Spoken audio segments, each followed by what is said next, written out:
Alright, just doing some testing, seeing how it's working.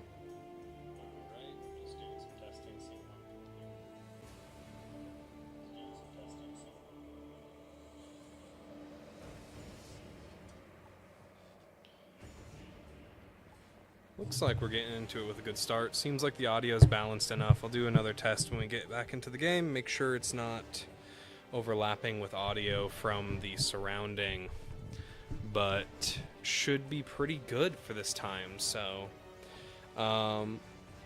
for the most part, this should be our last run, is my hope. This is a bit off of what I was planning to do for schedule. I made a mistake and realized last minute that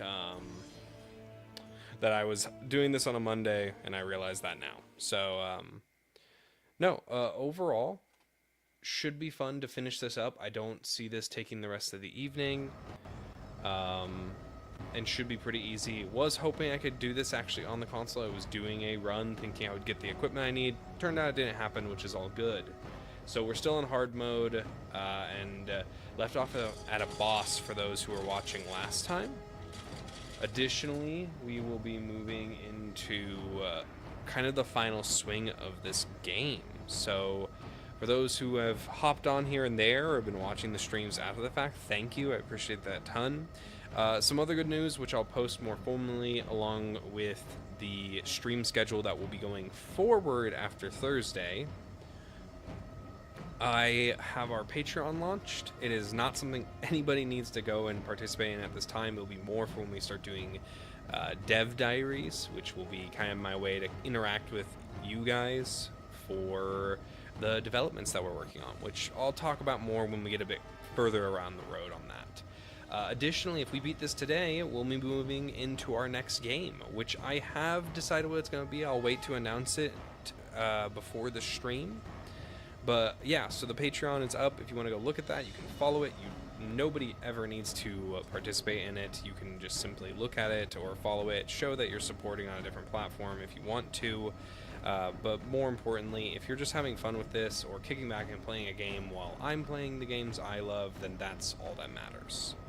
Other than that, it should be a pretty fun time. I'm going to get myself set up just a little bit more, let people have a chance to come into the stream, and should be a good time for those who are going to participate and join in if they want to. So other than that, though, it's going to be pretty good. I should get a little bit more systematic with posting to Patreon and YouTube and all the other platforms that I'm using to communicate with everybody.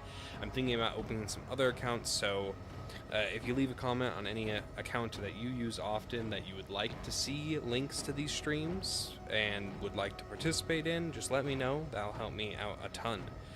Any feedback I welcome, and I hope everyone's having a great evening today on this wonderful Monday starting the week.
Alright, we're gonna get this started. For context, it's been a week. I was dealing with some personal health things, but basically, we left off on a boss that is one of my favorites, and I'm excited to jump back into it. Lost to him last time, not too surprising. He's a bit of a difficult boss, but should be a ton of fun to try to whoop and finish out to finish the Trial of Hades and move into the final act of Pandora's Temple. So yeah, I'm gonna let you guys just kind of bask in the glory of this, and if you watched all the way to the last stream, you saw what this fight was looking like. He should be quite a bit of a challenge, but should be a ton of fun. We saw this door last time, and I even mentioned it will be a fun time, so I do know that... I wonder... Well, no, it's just gonna approach mode. Alright, yeah, let's do this.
Again, we saw this last time, so we never messed with this one before. So this is something that I shot at the door, and it's the main way we're going to beat this dude.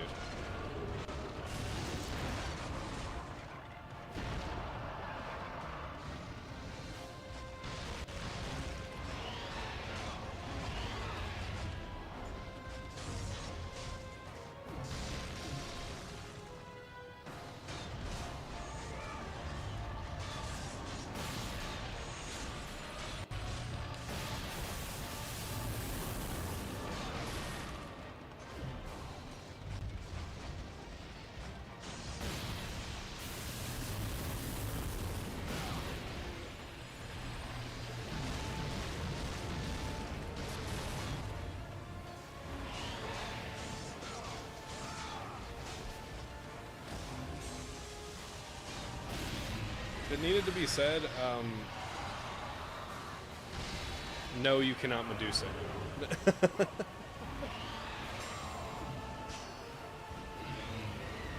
Oh, damn it. Dang it.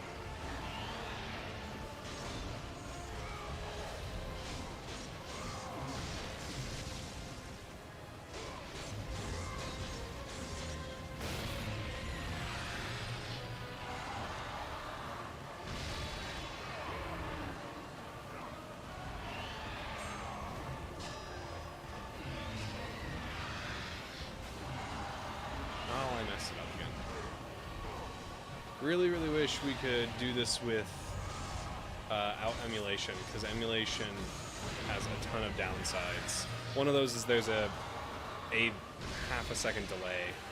I'm not trying to do the classic "it was lag," but it kind of is.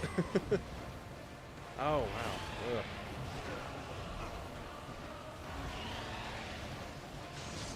Put an old PlayStation 2 controller maybe to make it easier. That'd be funny.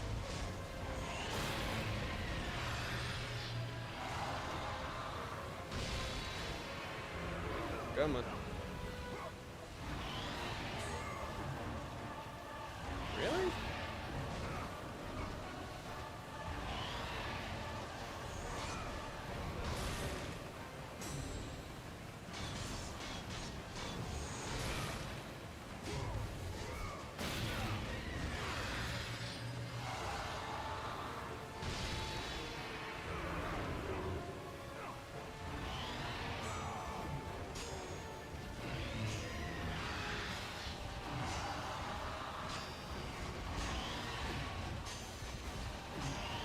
There we go.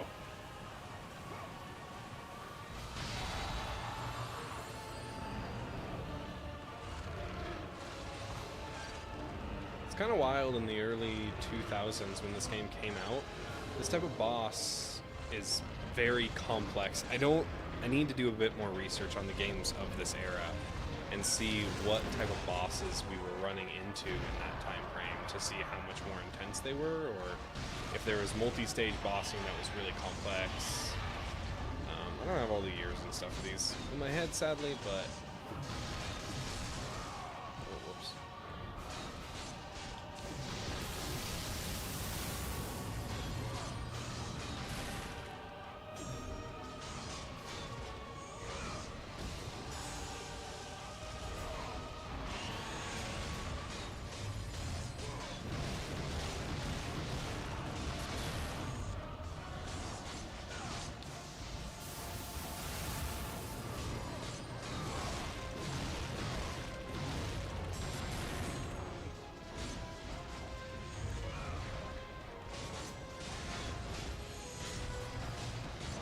Come on.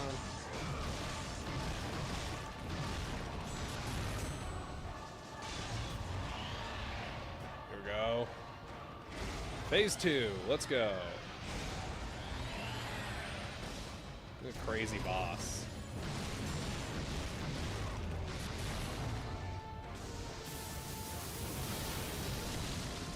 Oh, actually, this is a great moment to use this.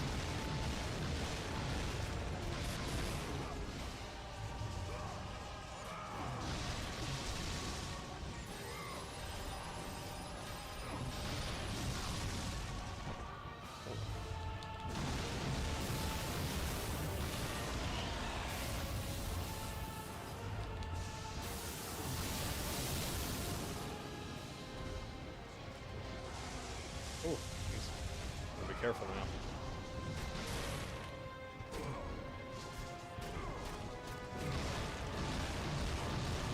Ah, dang it. That was a little bit too risky of me. Should have been smarter about that.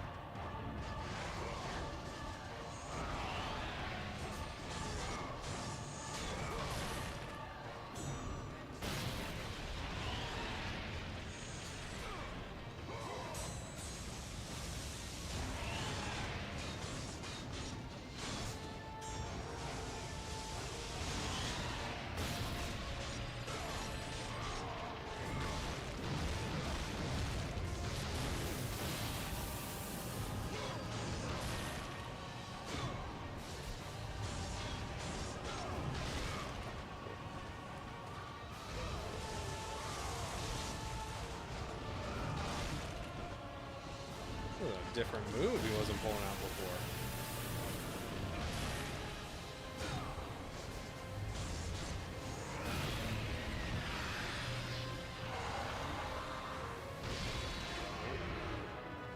Yep, let's do this.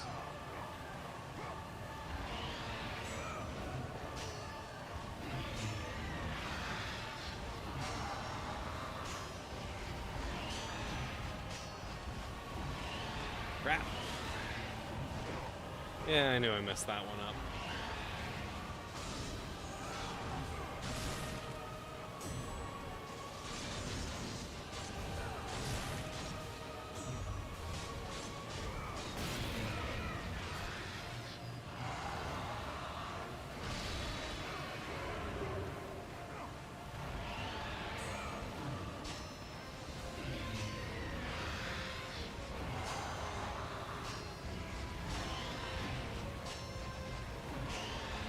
There we go. Now I'm getting the groove with the delay. There we go. I don't think there's a way also... I might try it.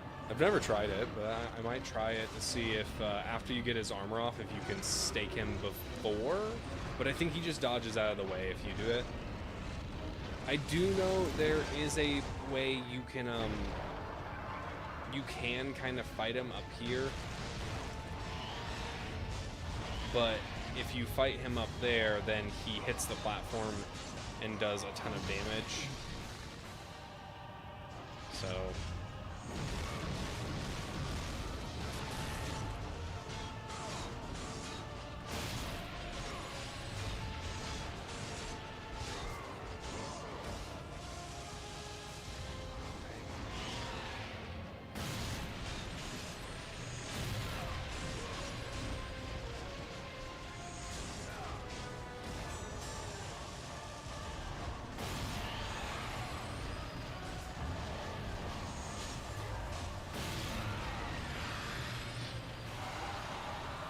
Always risking it to the last second with those. Alright, let's do this.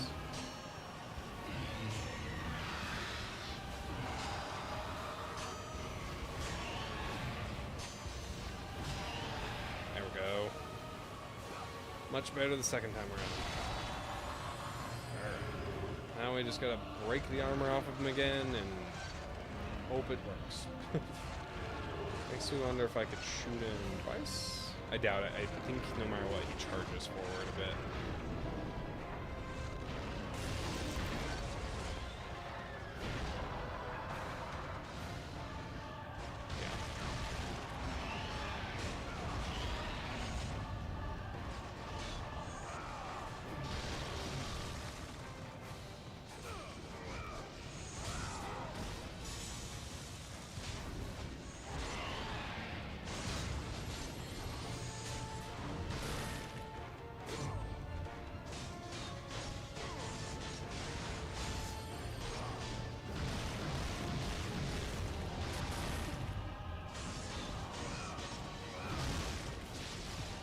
Okay, okay. Well, I guess you have to see the rest of his moveset.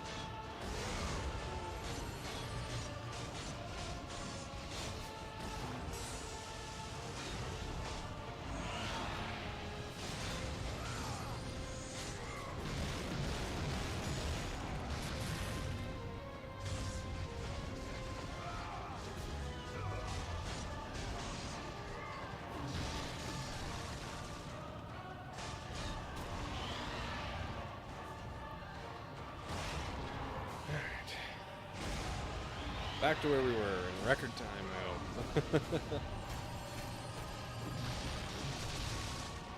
Hang it, run away.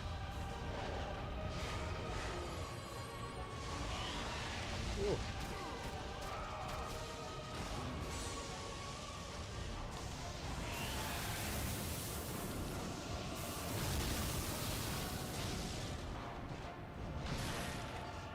Dang. Way more aggro.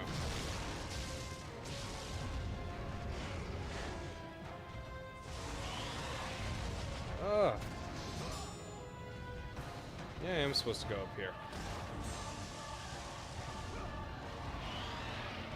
Does not feel like it.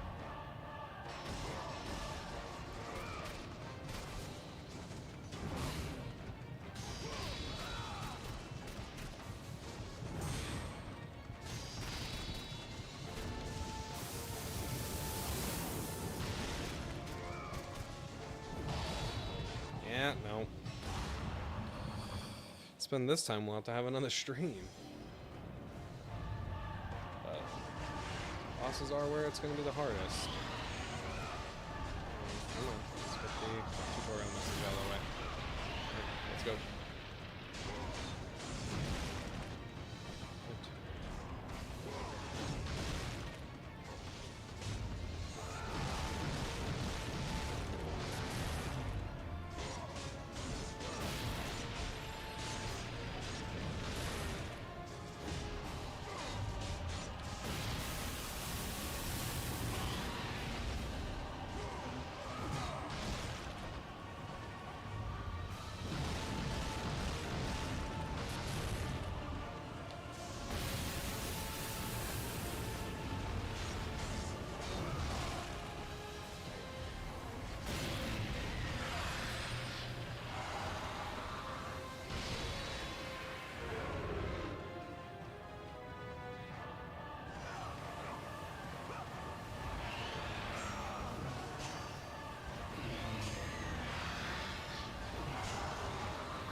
I'm just trying to focus so we can actually beat this guy.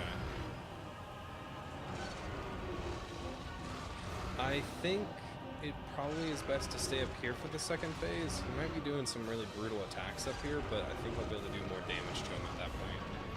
Because I think when you're up here normally, he just keeps hitting the platform and causing it to spew lava. Because you jump off of here due to the lava that he throws up every time.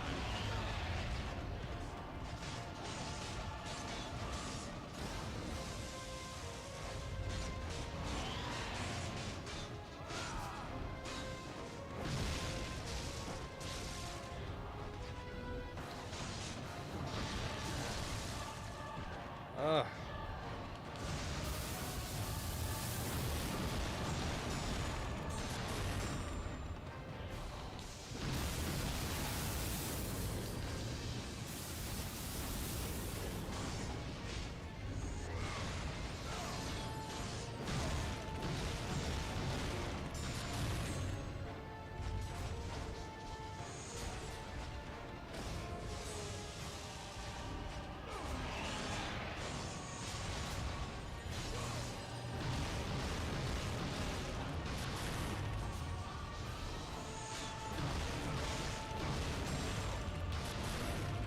Oh, come on.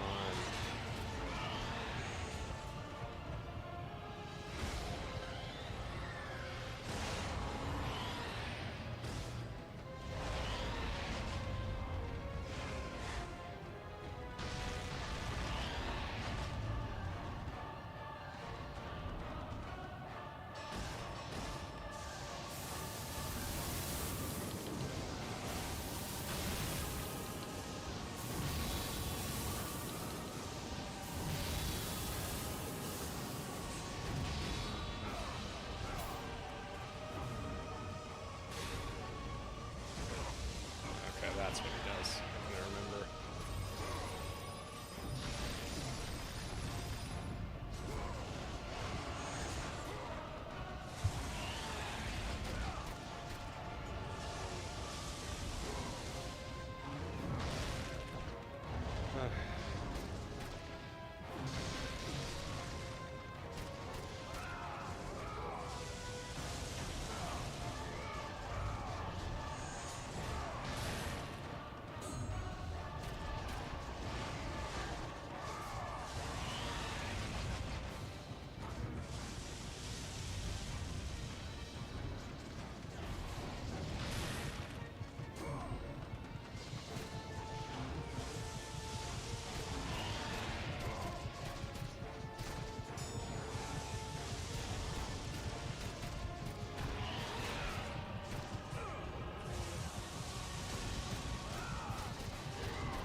Yeah, no.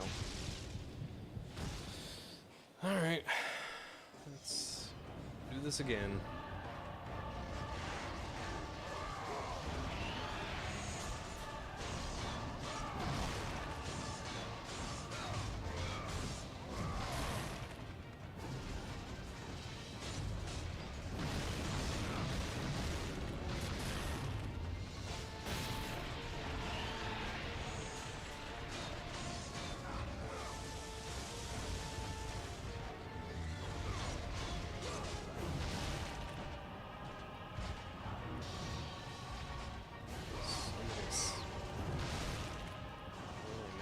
Did that before without taking a ton of damage.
So this time I'm gonna actually knock the armor off again,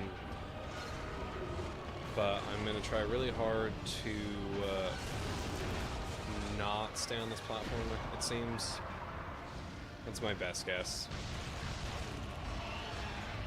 Just based on how his damage output has been towards me. Let's try to move into this with a safer approach with how it's been. And stay as center as I possibly can.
Oh! Dang it. Alright. Gosh, I have not been stuck at this boss this long before.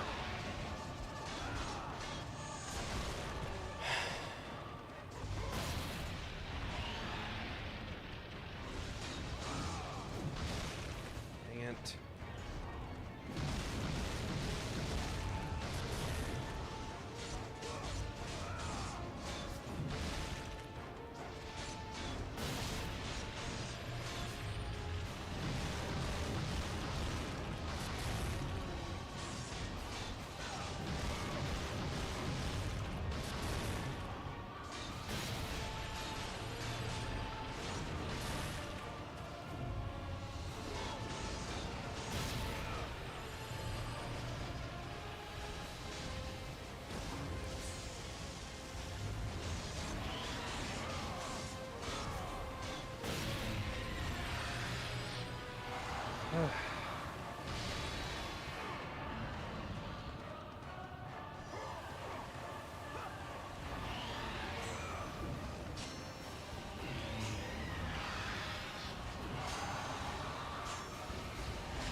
do know the final boss is going to be pretty tricky, so hopefully with all the leveling we do, that'll make it a little bit faster for tonight, but we'll see what happens.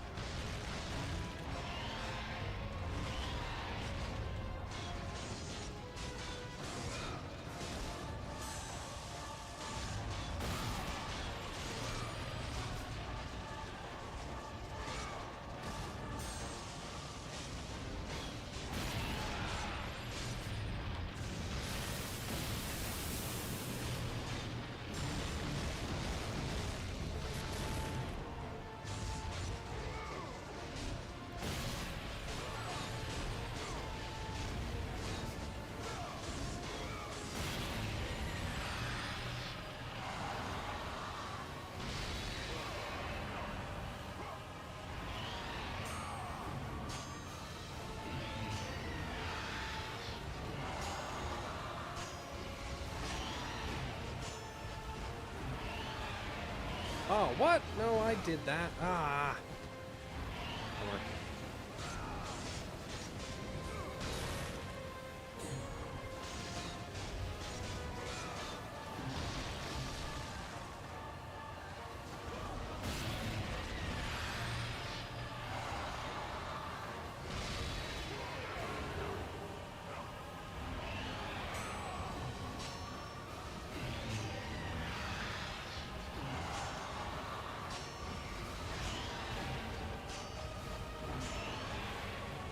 There we go.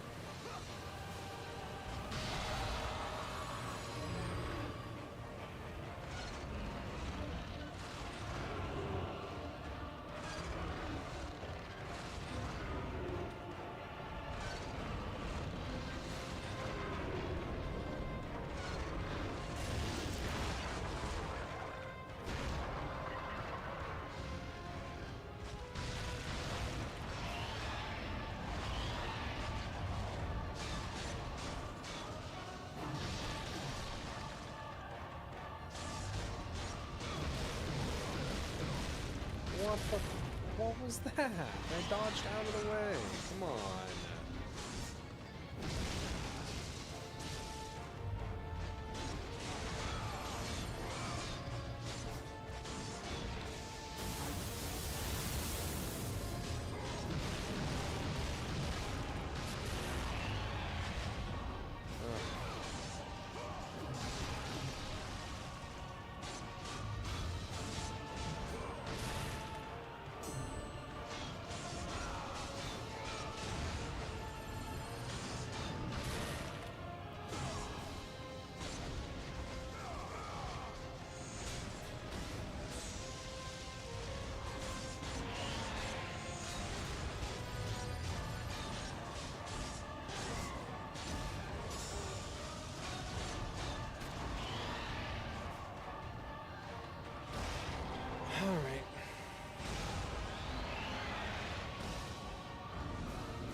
this.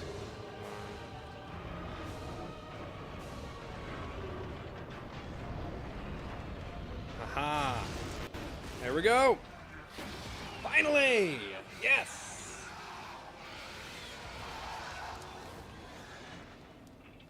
Haha! Oh, that was a pain in the butt. Alright. Yeah, the Minotaur. That is the most amount of times I've had to fight him in a row. And I did confirm on the PlayStation 3, I did beat this game on hard mode already. So I do have technically a God mode run.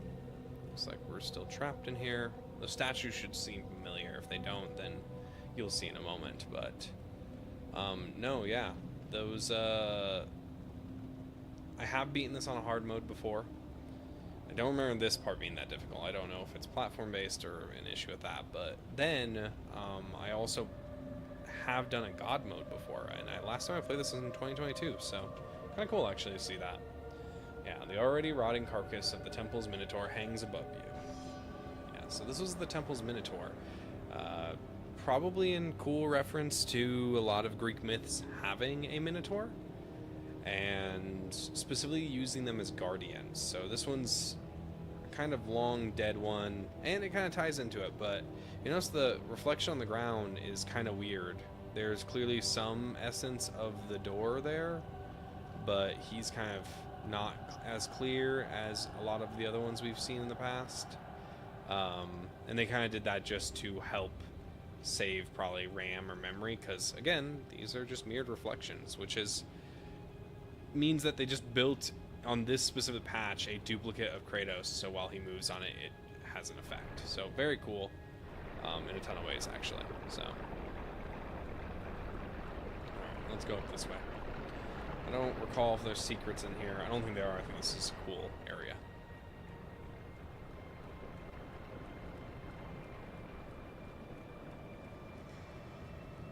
And those helmets on the areas spewing lava should be important to remember.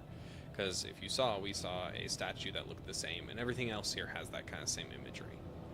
Which will be not super important, but is kind of cool to recognize.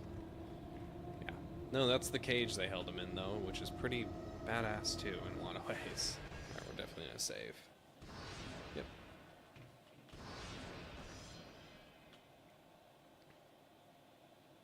Still is one of my favorite boss fights. I love that boss fight. It really pulls together a lot of the elements you see throughout the game. You need to use your powers, you need to use technique in it, you need to be prepared for some of the worst encounters of it. It is a enjoyable fight through and through. So it brings up my reminiscence of wanting and talking about with my dad a remake of these games. Anyone that's watching after the fact, if you've played God of War, one sec. My second son, my last, has followed his brother to the Elysian fields. In my heart, I know I must continue the work of the gods, but they take so much, and at last, my soul begins to doubt. Pathos Virtus III. Any red orbs here? No. But basically, though, it'd be really cool to see modern graphics. If you played the God of War 2 Valhalla DLC, then you know that they made a young Kratos, and they had some of the creatures from the original game remade, and it brought a lot of hope we might see it, but I don't know. Santa Monica Studios, like Bethesda, like a few other studios, From Software even, are quite secretive, so it's hard to say what they specifically are going to do next. A lot of people have been talking about God of War in the sub-forums on Reddit and other platforms about it being a Egypt game, which would be weird, but also very cool. I really would love to see just a bring back of 1 and 2 even. Just bring them to the status that 3 is at, which you'll see as we kind of go throughout the games. We're not going to do every single game right away. I'd love to do a deep dive into these. The next game, because of some of those hardware issues I was having, I'd really like not to emulate again. But because of some of those hardware issues, is going to be an Xbox title. And then after that, we're actually going to do a Wii title. So it should be a lot of fun to go through a different console regiment. I really wanted to bring some variety to this platform and items through my channel that maybe it'll be games that people have seen before, but a lot of people may not have seen them also. So, well, okay. There's enough people out there. Everybody's played everything, but it's still a lot of fun. And we are now being introduced to our last power. So, should be a blast to actually finally use it. It is, I think, my second favorite. Lord Hades. Got some big mouth. But your skills will not carry you to your ultimate goal. I offer you the souls of Hades itself, the souls of the dead, who stand ready to fight by your side. Take this weapon. Someone needs to get him a Tic Tac. Take this power and use it to defeat your enemies. Yeah, Army of Hades. This is a semi-reoccurring ability. Not this specific one, just the idea of it. Number 3 forms out its abilities the best. Also, I don't know why they make Hades kind of look like an alien. It's a bit interesting, because he doesn't look like that through any of the rest of the games. But, actually, the statues you see in the room that we were just in with the kind of guarded mouth helmet, that's kind of what Hades looks like, but we'll get to that, so... Okay, might as well use it. They make everything kind of weak in here so you can actually use it, because it's a lot of fun. It's basically just a constant AoE attack that is pretty ruthless for the most part.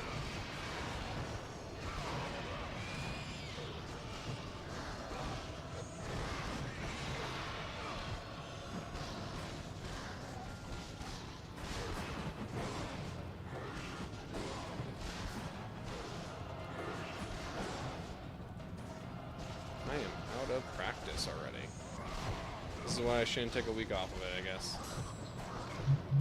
Ooh, jeez.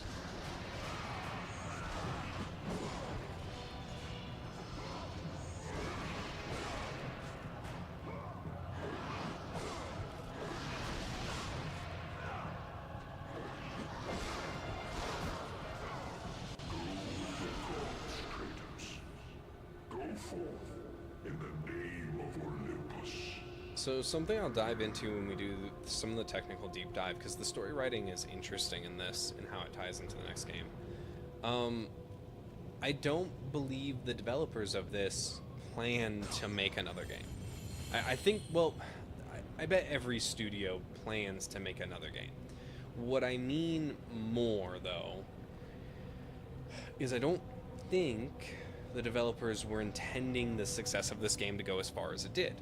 Santa Monica Studios has a bit of a history with developing a variety of games.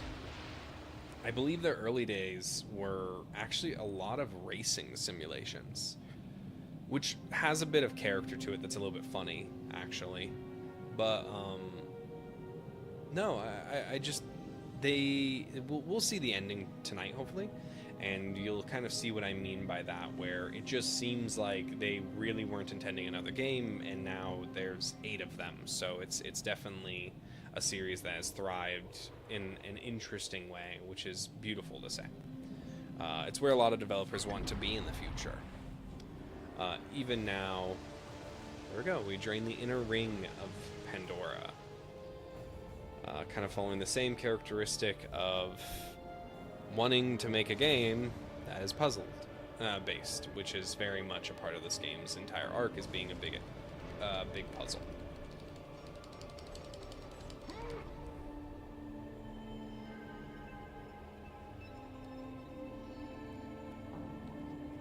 That was weird. I was trying to move, it wouldn't let me. Alright, let's see.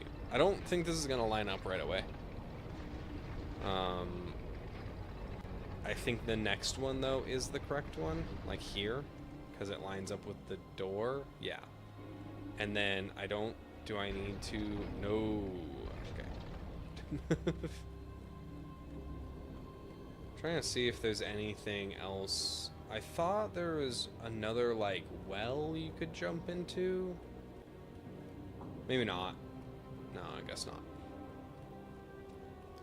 I also will say the later games are tremendously better at actually having kind of a cohesive world, meaning it makes a lot more sense how it's all interconnected. If you were to like 3D chart this world, it'd probably look pretty horrifying. All things considered. Nope, that is already in the correct spot, so that means we do need to move the outer ring. So, okay, game, please stop being weird. I feel like the emulation quality is declining a little bit.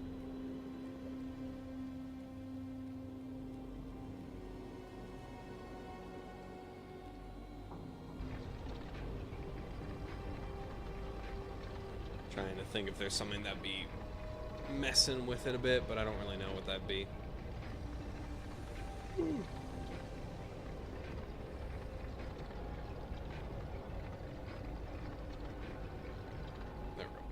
Now we can aim the headpiece and then go probably fight another wave of enemies in that hallway that has the spikes in it. If I were to guess, that's probably what it's going to make me do one more time before we actually get out of the Rings of Pandora into the Cliffs of Terror. I believe that's what they're called. They're either the Cliffs of Terror or the Challenge of Terror or some other way. Also, this is kind of funny. You can see it happen. There you go. But on older TVs, I can only imagine that the kind of effect that is was better overall because it just probably looked better on a CRT TV. And so just was, I don't know, probably a little bit nicer to look at. And maybe it wasn't. Maybe that was like an aspect of it. I'm not 100%. I don't know everything about that stuff.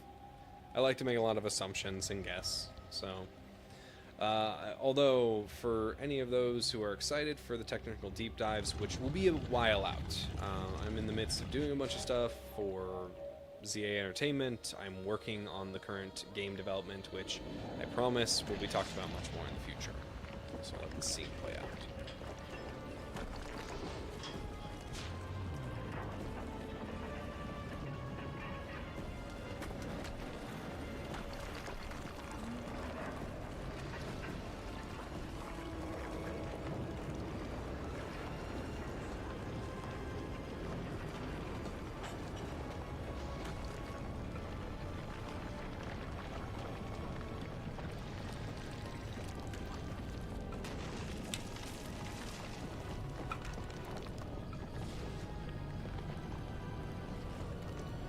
Finish the challenge of Pandora, or the Rings of Pandora.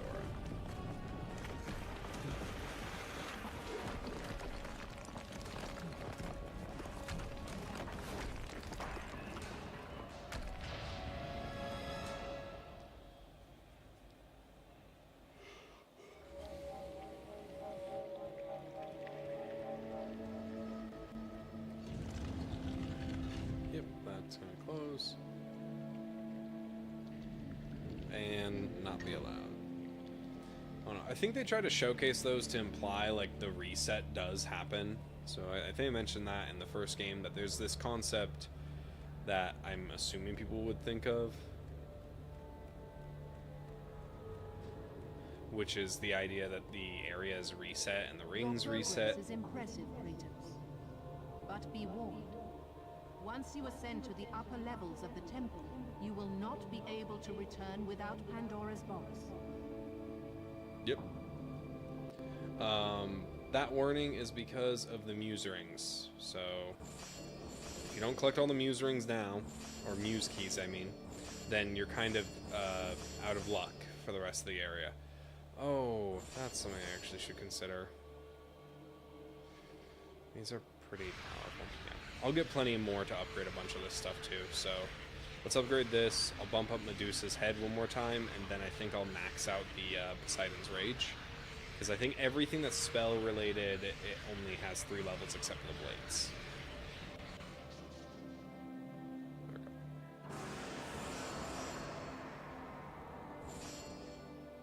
Yeah. 10,000. Yeah. there is a way to grind out the like massive upgrades for everything, but they do kind of make you pick and choose. Poseidon's Rage or Hades' Souls are kind of the best. A massive temple constructed to guard Pandora's box. He realized it was a monument not only to the gods of Olympus, but to the madness of the mortal who had designed it. He'd conquered the lower floors of Pandora's temple, but what lay in wait above would test even the greatest warrior.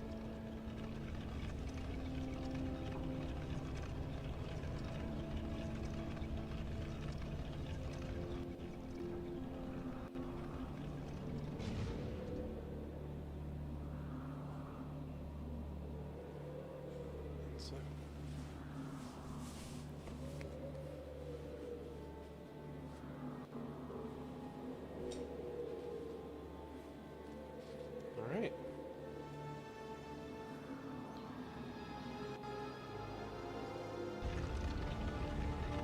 I do not know how fast I will do the second act. The goal is tonight. But we will have to see, because it'll be interesting. Yeah, these guys come in.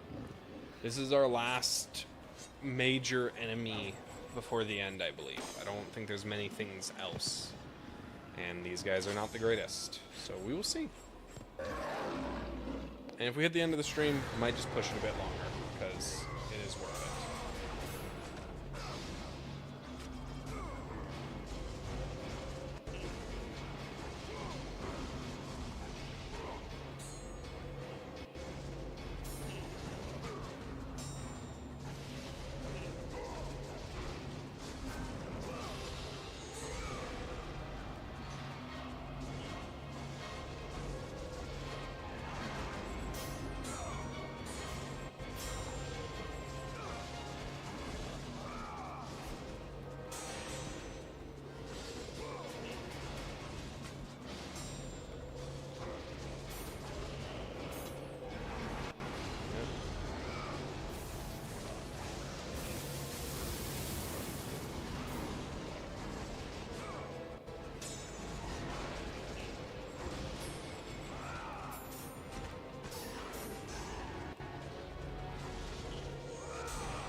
Arguably one of the worst enemies in the game. They frustrate me. They're really cool. The goat does return throughout the series, except I think in the third one, but a lot more enemies start to come into the newer games. They stink because they do a ton of damage and stun lock you more than any other enemy, especially in the higher difficulties.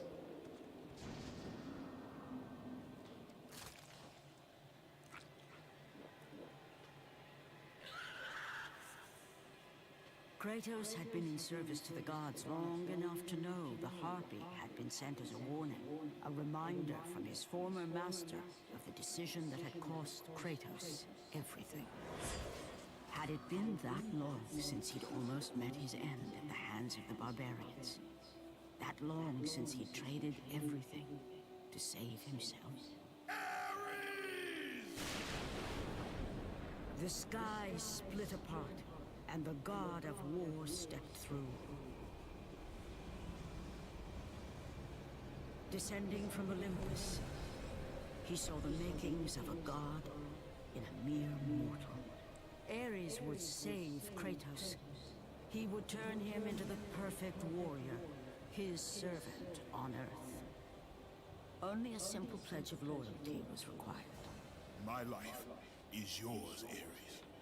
From this day, I shall carry forth your will. and his fate was sealed. As promised, Ares rescued his new disciple, bringing forth the power of a god, destroying those who would slaughter Kratos and his men.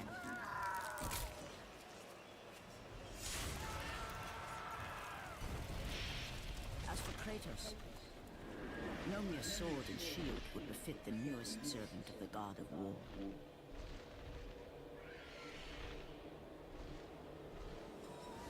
The blades of chaos, forged in the foulest depths of Hades. Once attached, the chains remained so, chained and seared to the flesh, a part of the bearer's body, a permanent reminder of Kratos' pledge. In return, ultimate power. The rage of Ares exploded from within.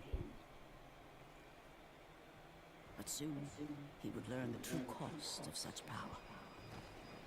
A cost too high, even for Kratos to pay. Wretched beast! I know who it is you serve! Return to your master. Tell the god of war I am his no longer. Tell him he is not safe while I walk the earth. I will find Pandora's box. And I will use it to see him tremble and fall before me. It'd be really funny if that was just a random harpy. Like, it wasn't even like Ares, it was just some random one. Has no correlation to Ares, no rhyme or reason, completely ridiculous.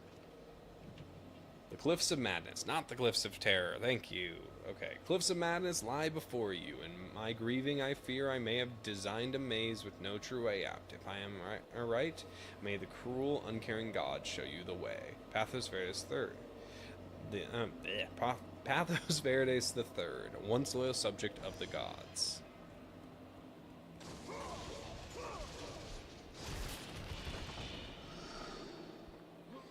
Every orb counts now, because we're in the stretch to the end. I think it's one last puzzle area with a lot of difficult enemies. And then we're going to get to the center, the object of our goal. And then we'll be in the final act, which will have some characters come back that are important to us. Cliffs of Madness, yeah.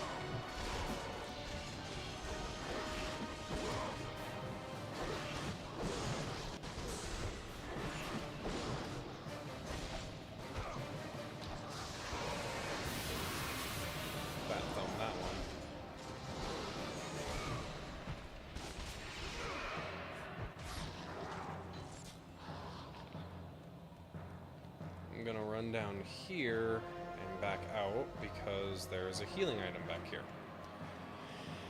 I don't think the Cliffs of Madness are hyper difficult.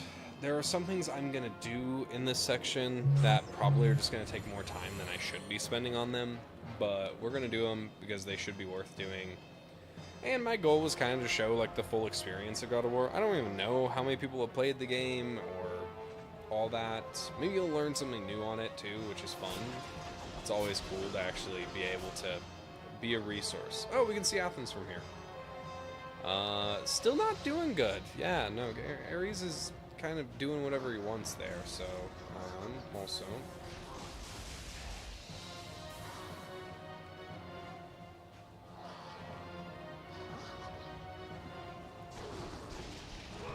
Forgot. I don't need to fight these guys. I can just rip them in half.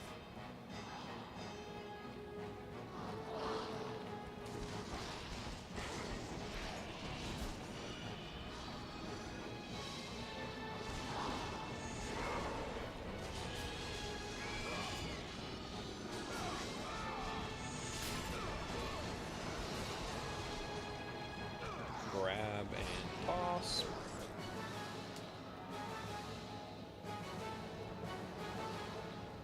Yeah, I do know there's 2 items we need to get, which I think are medallions. Santa Monica did a really fun thing with their games around this era, which is they tried to add cinematic qualities to them, which if anyone's seen even clips from the new games is very much something that you can tell that they mastered at this point. A great example in God of War 4, when Jormungandr comes out of the water, it is a intense moment to behold because of how overwhelmingly massive he is. You can see him like all over the world and in the distance, and he's just this viciously massive creature. Which is a fun thing that they're capable of doing, and when we get into God of War 2, you'll really see it. The very early days of video games that fall in this category don't lack in something, but they are not as spectacular because of the limited technology. So there's a ton more technical prowess and capability, and me rambling about tech because it's fun, but a ton more interesting things about the newer games because of how much technology took them. Do not remember. Yes. There's a lot of healing items because we're going to need them. I could have gone up, but this is what I meant, where it's worth going and doing the boring stuff. Because if we get it done, even if it's going to be really challenging, this section I particularly remember being... Ah, yes. I remember immediately why this section kind of stinks. Actually, wait a second. Oh, almost.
Hey, there's enough.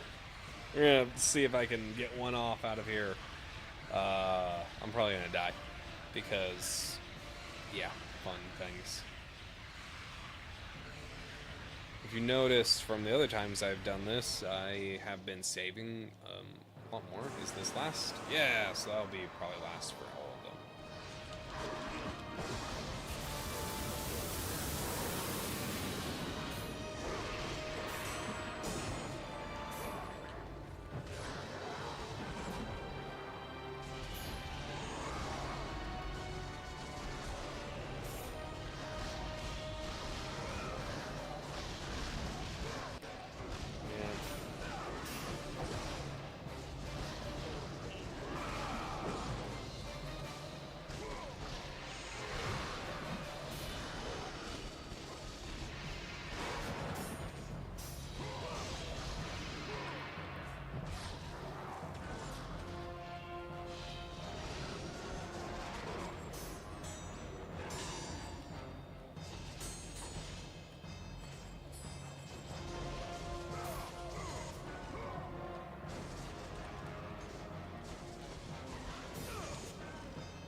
The hope is I can just stun lock them. I don't want to fight these guys. They suck.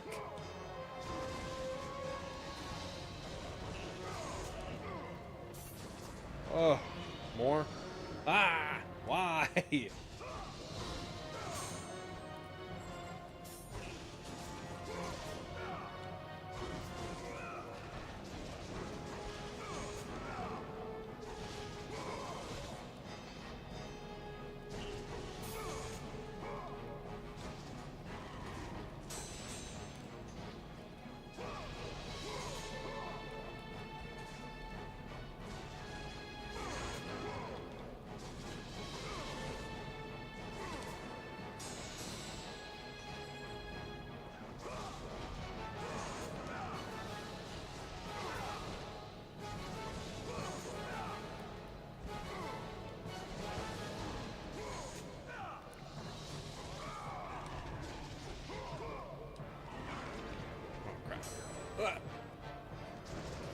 What are you doing?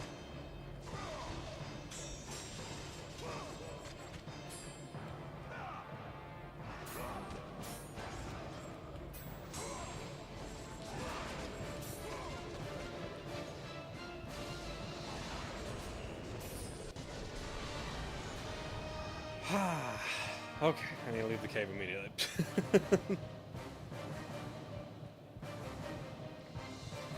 The emulation is struggling tonight.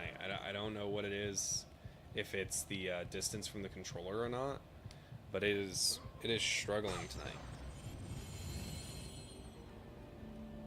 Because I have to hook a controller to the laptop and then run the PlayStation 2 emulation and run the disc with it, and it's just, it's not having a fun time with me tonight.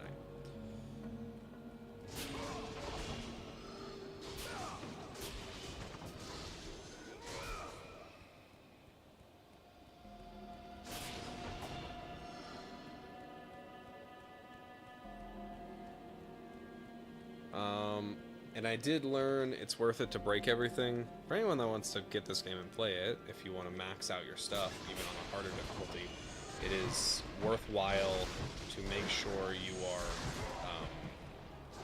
kind of scraping through every single structure and object so that you can have a good chance of getting what you need to be able to max out. It's easier in the lower difficulties, you just get more blood orbs, which obviously is a part of the easier difficulties. I do think it is possible if you just kill enemies in a way that isn't gonna send them off cliffs so they can't easily get to you, or you lose their blood orbs, which is what you've been seeing happen to me a bit here and there. It's very possible to do it. We have maxed out Poseidon's Rage now, maxed out blades, and those are enough to carry you. If I can max out the Hades souls, then I'll be able to beat the final boss with not a lot of issue tonight. Final boss is going to be a lot of button mashing and probably a bit of frustration and difficulty. But no.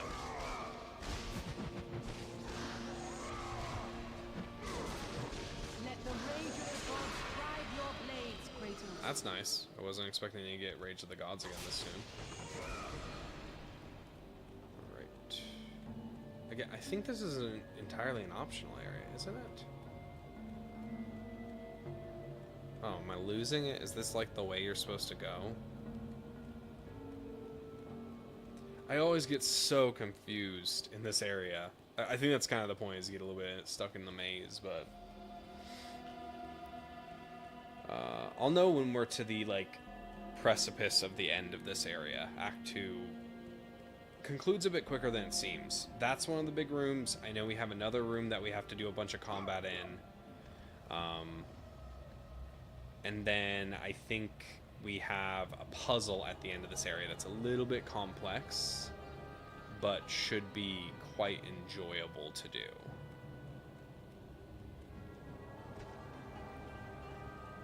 Oh yeah, this is the correct way up here. Most certainly it is. Okay. So I will need to... again.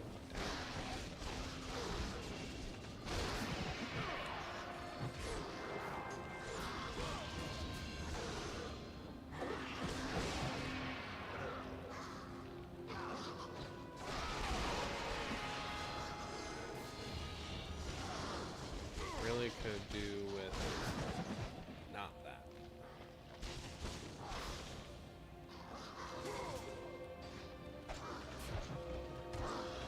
Come on.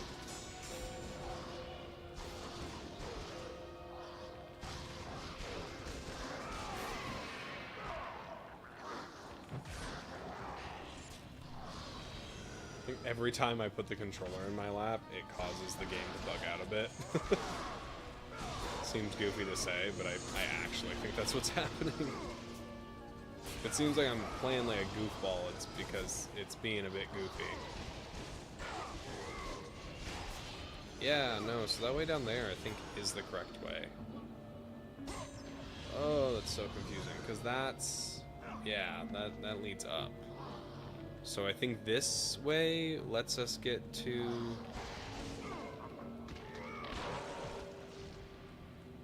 lets us go into a secret that gets us a bit of orbs. I think that's why it has red eyes. Would really appreciate having mana, but it's fine.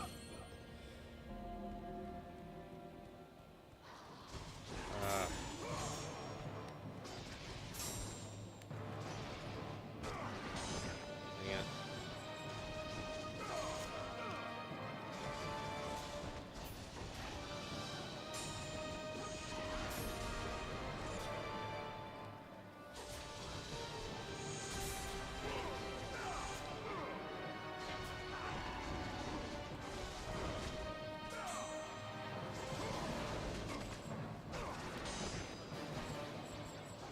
I really dislike these guys.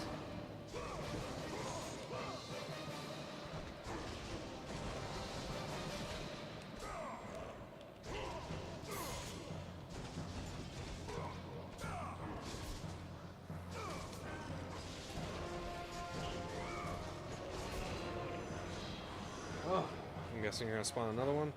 No, okay. Even if it wanted to, I'm not gonna stay here long enough for it to do it. Never mind, I guess I have to deal with it regardless of what I want. Oh, come on.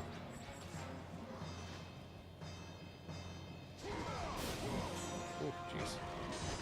Okay.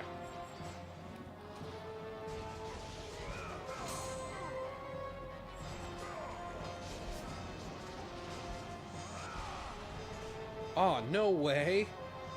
I have never done that before. I did not know you could knock them off the edge. Alright, I cannot do that with the health I have. I need to go back and look for another healing chest. If I... oh, I do have one back in the cave. And I want to make sure that I'm not accidentally going the correct way. I always worry about that, because going the correct way is good, but kind of sucks when you do it wrong. I always get confused because the way they portion these two areas out imply it as though implies that you are going the correct way regardless of what you do, but it's not that way. It's a little bit confusing. There we go. Heal. And then when we go back and grab the mana, and we can blast all those guys off the cliff, which will speed up our progress immensely. Alright, let's see. Yeah, because we're going to pass right by the statue, I assume. Yeah, we just did there. Yeah, so this is correct way. That's my assumption. And then we can just... now we have a shortcut. So now we can just go down here and get this. Yeah, they like to deceive you at times. Okay, I will come back. I'm going to hold my controller in front of my face because the Bluetooth is getting angry. Must be in the bottom front left. Huh. Please don't. Okay. The goat is genuinely the worst enemy in the game. It is agony to deal with.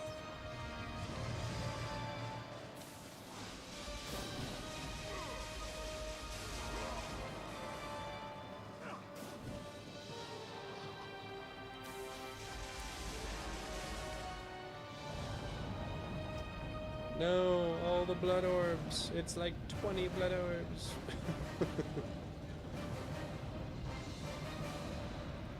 Also, this is originally a PlayStation 1 early 2000s platformer, and they made you do jumping that's like this, and it's a bit nightmarish, to say the least. But it's okay, you know. It's not the end of the world. It's just, oh, come on. Okay, some things feel like the end of the world right now, but not.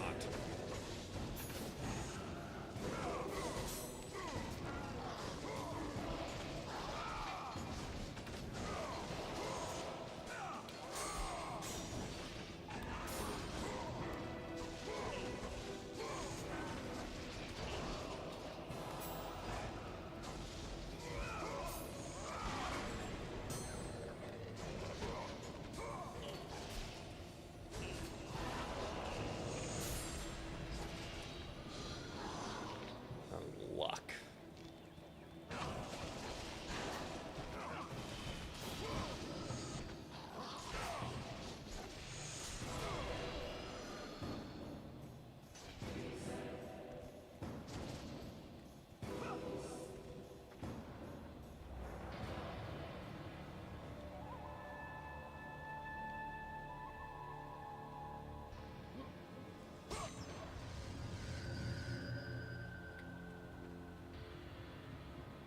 Do think you have to go this way, but not to the same. Okay.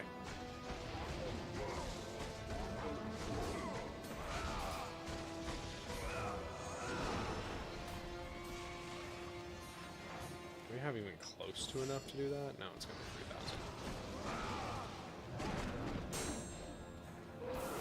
There. That should make this a little bit easier of an encounter. Ugh. Cornering me. As long as you do more damage than what you're taking, these guys kind of fuel themselves. They're worth the fight. And the later ones are more enjoyable because they just turn into a button mashing game instead of dealing with dying constantly. Because the other ones have the hammers that shockwave, so the axe ones are what you want to run into for most of the game.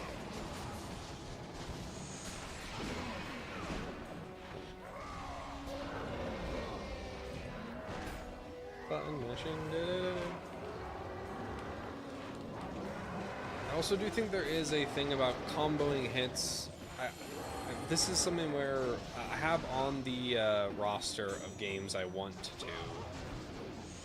to not spoil, but like list off some. We have a bunch of new games that we're going to go through the backlog in later on. I want to do 5 older titles first, some of my favorites, just because I've really wanted to play those and have people participate or see it. Hopefully it gets big enough that more people can enjoy this stuff, but I've also wanted to do deep dives on those games since I thought about the idea of starting not this channel but the studio and hopefully doing a cool technical side to games. And some of those games I'd like to dive into Far Cry series, even addressing all of the havoc the franchise has gone through now with Ubisoft making decisions that are unpopular to the public. Halo's on that docket, Fable is in there, God of War has always been there. Additionally, Jak and Daxter is another part of the series that'd be really fun. Spyro, not only the newer trilogy, or the more favored child-friendly trilogy, but also the less favored and kind of more contrived, darker side of the series. Statue of Hera, it appears as if she once wore a necklace. I think this is Aphrodite. Statue of Aphrodite appears as if she once wore a necklace.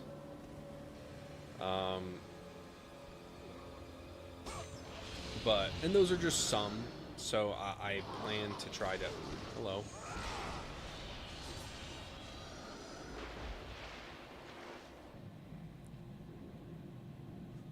this the thing I think it is? Gosh, I can never remember. And those are some of them. I have kind of a list of 5 games we're going to go through. I don't know which order I'm going to do them in. I also have some Zelda games that, I have never tried, and when that eventually comes up that I've never tried it, if there's a following on this channel, I know I'll get yelled at for it, which is okay. That's all good things. But then also is, yes. We just saw this from across the way. I didn't point it out. I'll point it out when we go back over.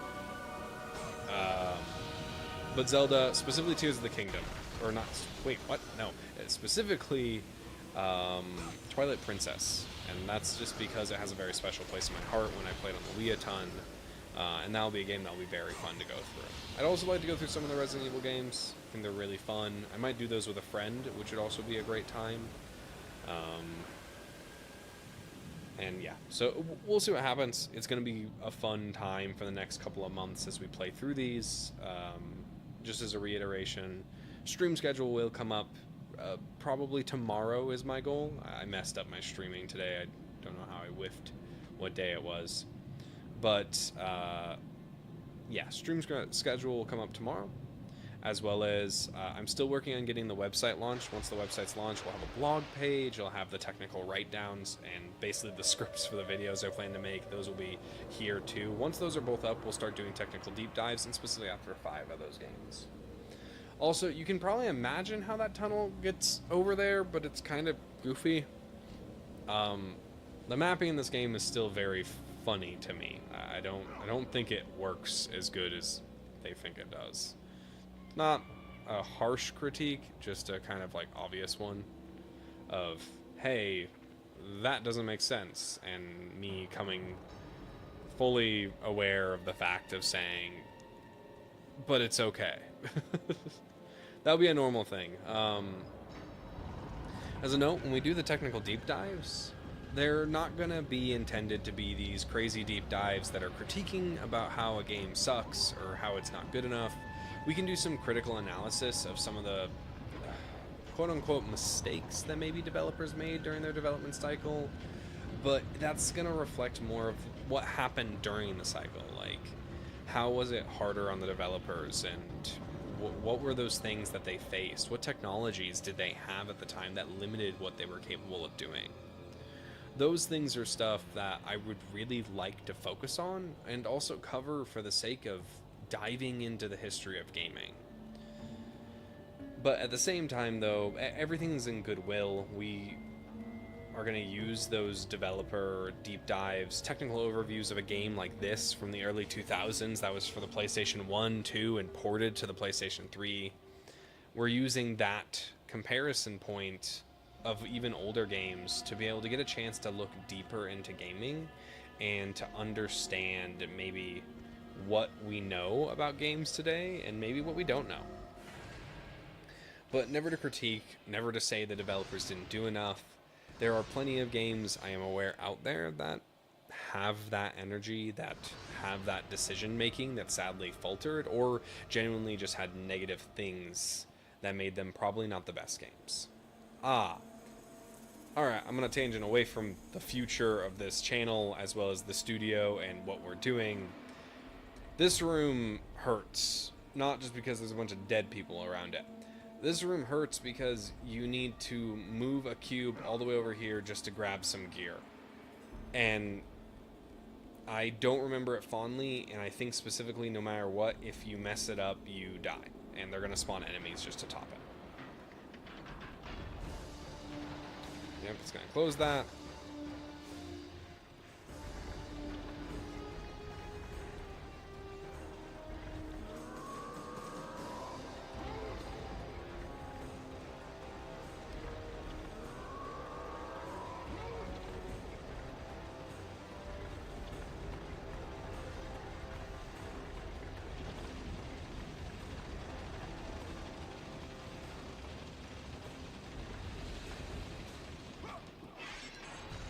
Oh, I hate that segment so much.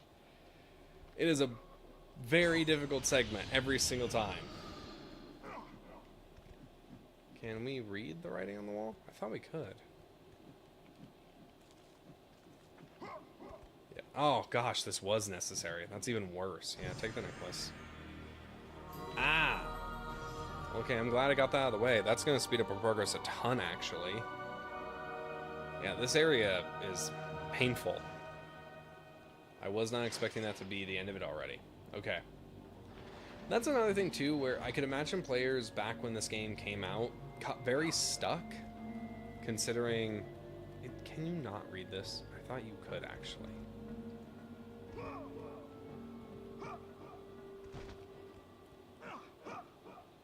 I guess not. I oddly remember you being able to read that wall, and it talked about, like, one of the warriors who was just stuck down here. But now seeing, I'm not 100% sure. So, yeah, weird. So, yeah. Huh. Alright, let's get back to where we came from. It's really an awesome chance to be able to actually play some of the games I really enjoyed while I was younger. Is it a great time to get into streaming or YouTube or content creation? From what I've seen, maybe not. A lot of the biggest creators out there are still the most successful, and that's great. I really hope that they continue to thrive on their success. But YouTube also isn't the platform it used to be.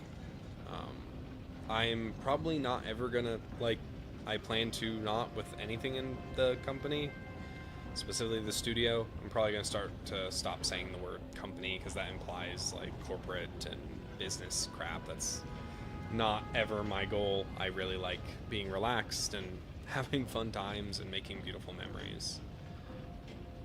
But the studio and the goal of it is to bring joy to people and collaborate and talk and have a great time and dive into the deeper insights of things, to hopefully when I post content about God of War 1 and how the technical decisions they made to make the map designs were interesting, what was the puzzle-like nature, and why use this area to describe a story of the creation of the temple.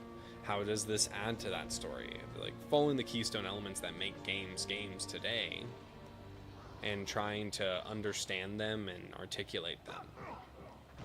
Okay there. Can I just... Ha ha! It sucks to suck. Never mind. Sorry about that. Alright, go back down here.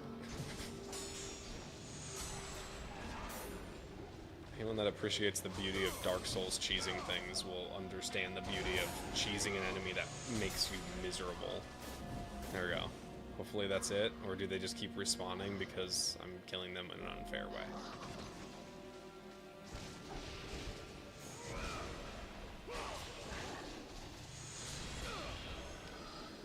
You'll notice also I'm not getting a Gorgonized now. And it's because I maxed out my health and stuff. So now you just get red orbs, which is really nice. That helps us out throughout this. But hopefully, like, through collaboration and good times and beautiful memories, we get the chance to be able to have a great time with this studio and play games and have fun moments. Hopefully there's a good laugh for anybody that watches these. But on the same note, I probably will stay out of YouTube drama. I'll stay out of political drama, anything like that. That's not what this place is about. I will probably be a little bit ramifying to anybody that spreads that. Preferably, this is just supposed to be a friendly, safe space that everybody can enjoy gaming and talking about games and, I don't know, almost blissfully soaking in the joy of it, you know?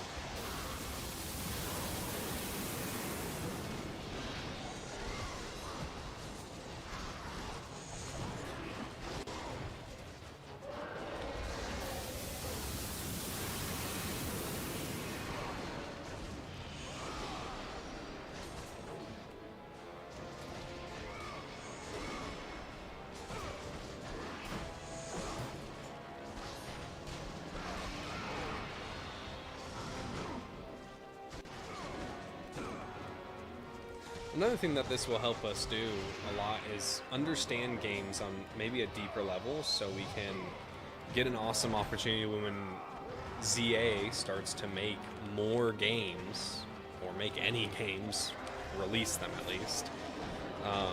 Hopefully we get the awesome opportunity to already understand a lot about games, understand what they are and how they're built and what their design decisions are to make maybe some of the greatest, or even some of the worst games of all time. Having that opportunity is beyond words awesome, and really allows, I don't know, the company to build a moniker of community and reputation. That's the hope. It's something that we've seen a lot more, and am I following a slight trend? Yeah, but I just feel like this is the right time to do it, to start the company I've always wanted to start and to dive into it. Doesn't mean it's going to be perfect. No, I'm going to make tons of mistakes. But I also know I'm hopefully building a community that is critical and loves gaming and wants to see games improved. I will never shy away from genuine complaints about bugs and issues if it's meant to improve maybe the games we make, or even if potentially, probably not, but potentially we get the chance to maybe influence the future of gaming a bit. Not implying we're ever going to be that big, but maybe we actually dream big and we see an awesome future where... I really hope my health isn't... Okay, I thought, like, for the last second or two I was getting my ass whooped by this dude.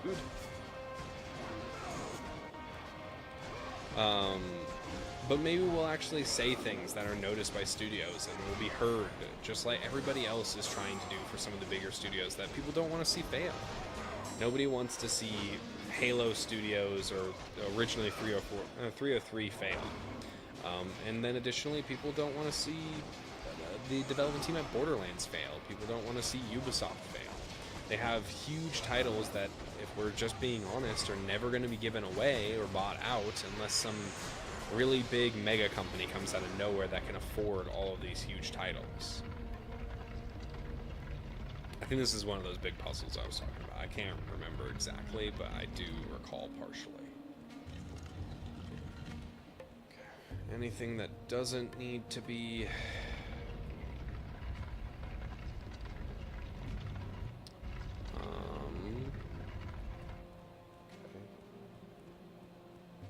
That has to be moved, and it can only be moved into one room. So we'll just put it here, and it should fix.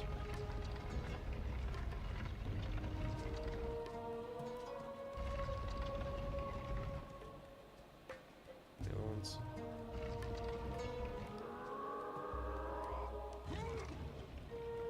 The puzzles do get a lot harder in the later games too. What is this gonna say? Like my soul has been shattered, your path forward is fragmented. Rebuild my soul and open the path. Athos Varus III.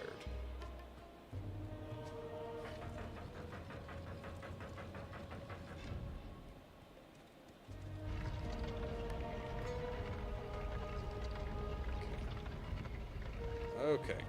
I do think this matters. Let me see.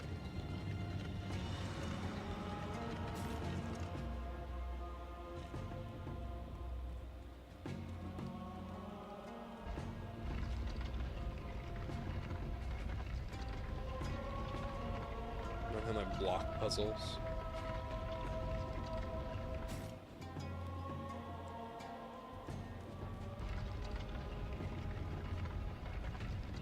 Maybe first try. Oh no.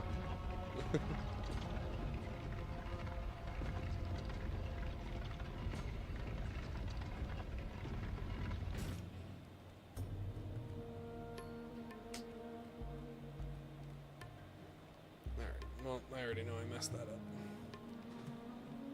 I see what the solution is now. But it should be easy. I should be able to just flip those two pieces around and it'll fix it. It seems like it's the right solution, but you can immediately see where that small piece is supposed to go. So. Alright.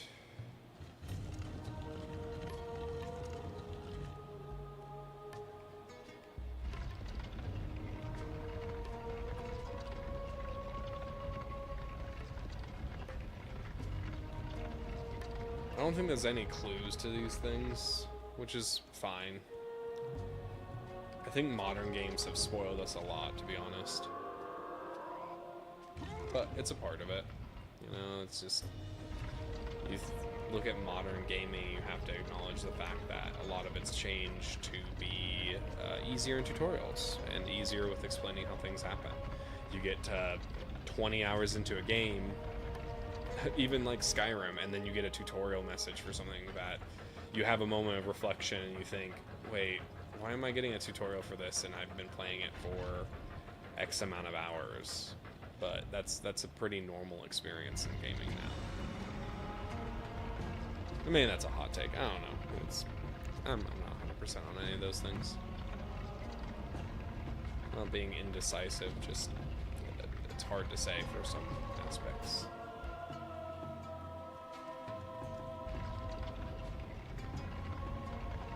And then older games were just kind of harder. We actually might see a bit more of that through playing God of War, but also through playing... I know Jak and Daxter went from very kid-like Crash Bandicoot-style game to a somewhat decently challenging action puzzle game. And then God of War gets much more challenging, but leads very heavily into the story. Go.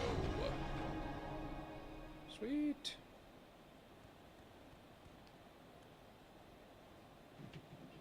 Yes, take the necklace. I love they give you prompts. So, do you want to take the necklace? The illusion of choice. Just funny. Makes me think that it's just a common thing that hasn't changed. Reflects hysterically into gaming. Oh. Wait a minute.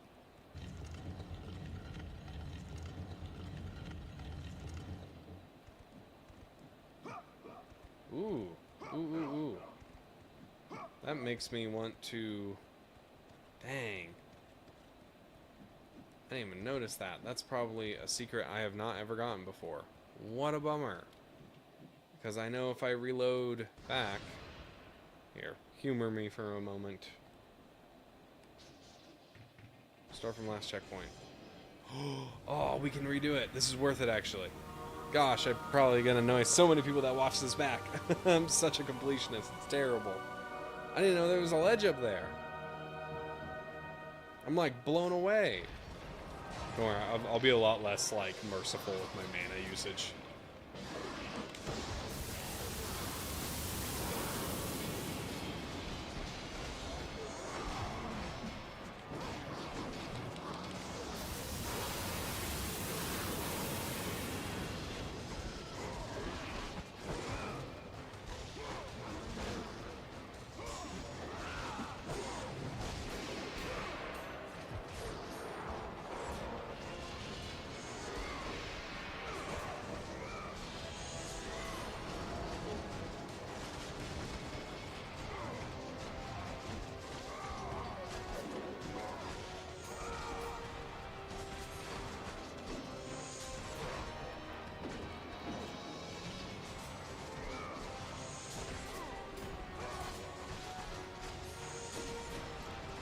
Something we'll also do kind of in our, I don't know, tremendous backlog of stuff is play through some multiplayer games that I've wanted to play through. Some, maybe I'll bring my dad into it because I think he'd enjoy reminiscing in some of those series. That'd be like Gears of War. A game I want to go back to and get redemption because my dad and I never beat it due to its difficulty at the time was Army of Two. That would be a fun one to go through with him. Some of those are difficult because we don't obviously live in the same place. But then also, my fiance probably would love to go through some of those different smaller games that are split screen. We beat It Takes Two not too long ago, and that was a beautifully well-made game that, if anybody has not played it, I would implore you to play, because it would be a devastation if some people didn't get to experience the story and the writing and the world design. It's also a great example of a game that's modern and loved by already a pretty massive fan base, but has bugs in it. the game is a bit broken. And Split Fiction, the most recent title from that studio, is also a little bit quirky and broken, and that's okay. I know when, not to go into like a hot topic, I guess, but I know when Silksong came out, had some bugs that were being addressed really quickly, and then also had some gameplay mechanics. And arguably, I've been doing some of my runs through Silksong, took a break for a bit. Arguably, Silksong also has some qualities to it that are a little bit painful as well.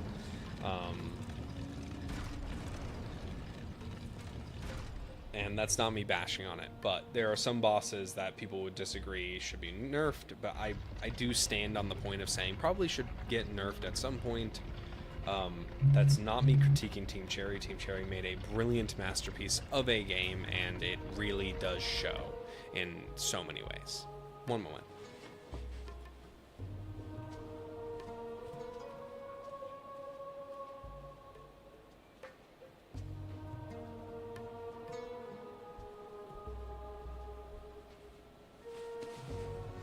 Our orange cat is being super cute, and that would be something too in the future if this becomes more popular and people want to see more diversity in these streams. Let me know, because I would be happy to do like a cat cam view and have a cat in view while we play this game. That is something I 100% would do. And then additionally, if anybody else would like to actually see any specific titles, that's something that I need to keep asking more as we get into this. If anybody has a game that they would love to see played that I haven't mentioned, or that you would hope I would play, just let me know. I'm really happy to do that, because there's a ton of games I never got to experience.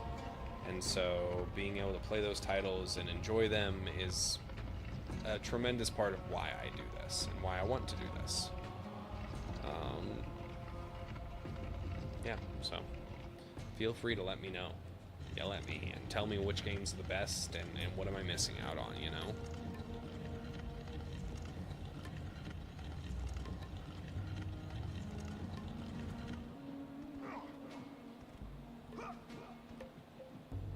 I never knew this was up here, actually. Or at least I do not remember it. And if I need to, then that's a dang shame. Ooh. That is a pretty well hid secret. The Muse keys are kind of obvious for a secret. I like them, and they add a bit of flavor to the world. But they are a little bit on the nose for, hey, look, we totally have secrets in our game. But then they also do a really great job at tucking things away into different spots. So, no, it's a very fun experience. Also, Kratos is a weird character, I realize from time to time. Kratos is a character that just does not make sense. If that wasn't obvious already, I guess. He's human, but he isn't, and between like 4 and 3 his height changes. Like right now he's really tall if you consider how big the blades are, and we've seen normal people in kind of big quotes there, and we'll see them again. There's some people that are kind of similar height to him, but I don't know, he's really tall for a Spartan soldier, and just for like a Macedonian and Greek individual in this time period. Maybe I'm being a little bit nerdy there, but yeah. But for those who have popped in and left, thank you for hopping in, as well as just thank you for anybody that watches this after the fact. I hope it's bringing you joy. I hope you're having a wonderful time and it's letting you relax while you get to actually enjoy your favorite game of choice. I kind of want that to be the mindset of anybody that watches these. It's not just be something that you stare at. I don't believe in making a technical deep dive into a game without playing it on stream is going to be the goal. So no video will be made unless a stream is made. That'll also help so we actually have footage of the aspects that we're talking about. I'll also hop back in these games and get B-roll and different footage marks and different items that we need to be able to make it so that it looks correct and all that. And yeah, so it's just, thank you so much. Please kick back, relax, enjoy your favorite food or your favorite drink, and just have a good time. I hope it brings a little bit of joy to your day. Should have just said no. I should have just left the necklace. Alright. No reloads. I didn't expect it to reload back. I thought this would have been the checkpoint. I think if I would have left the room, we would have been screwed. So, let's go.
Was not very thrilled about me doing that.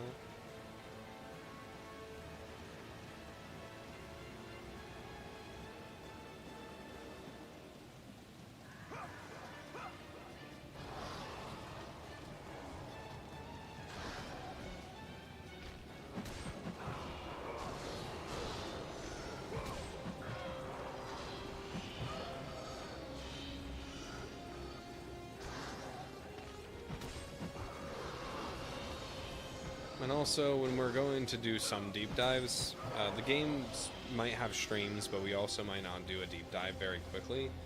There are some games that are going to be very technically heavy. Some will be easy.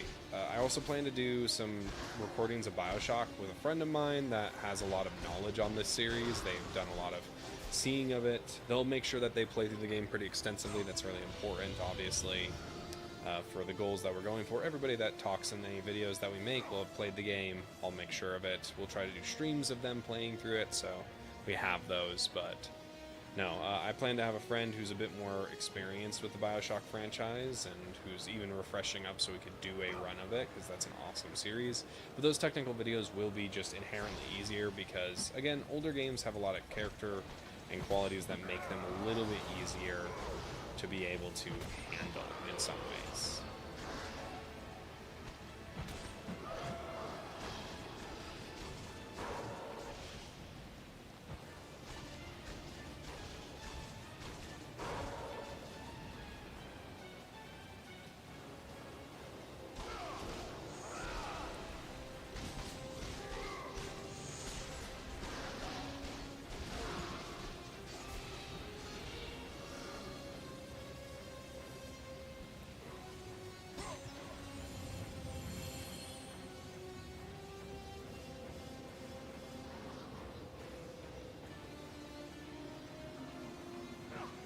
You can see Athens in the distance again, which doesn't make a lot of sense, but beyond that. Yeah, to our right, if we rotate like 90 degrees and look forward, that's also going to have the view of Athens, which is kind of funny.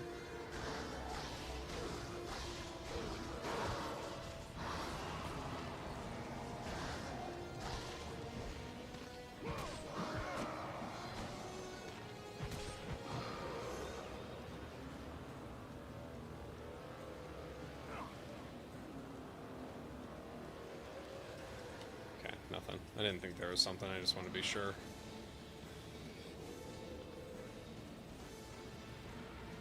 Yeah, the less time you can spend on the cliff wall, the easier the gameplay experience is going to be.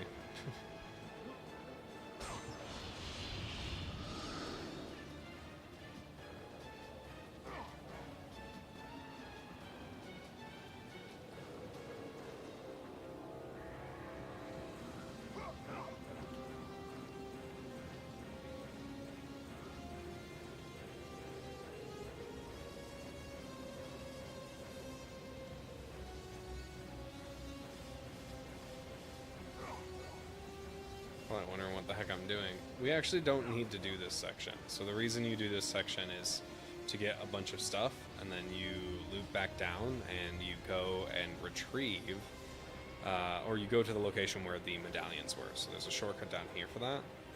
You can go back, but there's not a whole lot of point because obviously you need to get over here. So, woo, that almost kicked me off the edge. That would have been bad. Launched into the abyss.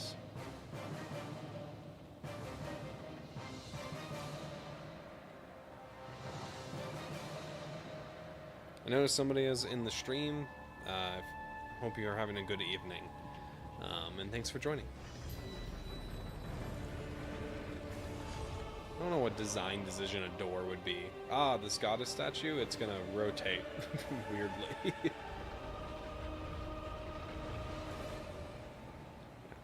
Oh, I think we're on track to finish tonight, which is awesome. So, was not really expecting that, but also was. I was expecting that to go later. I was expecting this to take me to like 11, so for first time in a bit, like a 5-hour stream.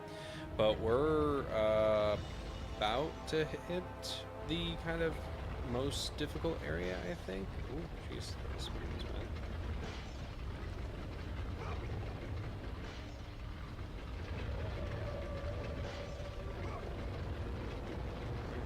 This. Wait.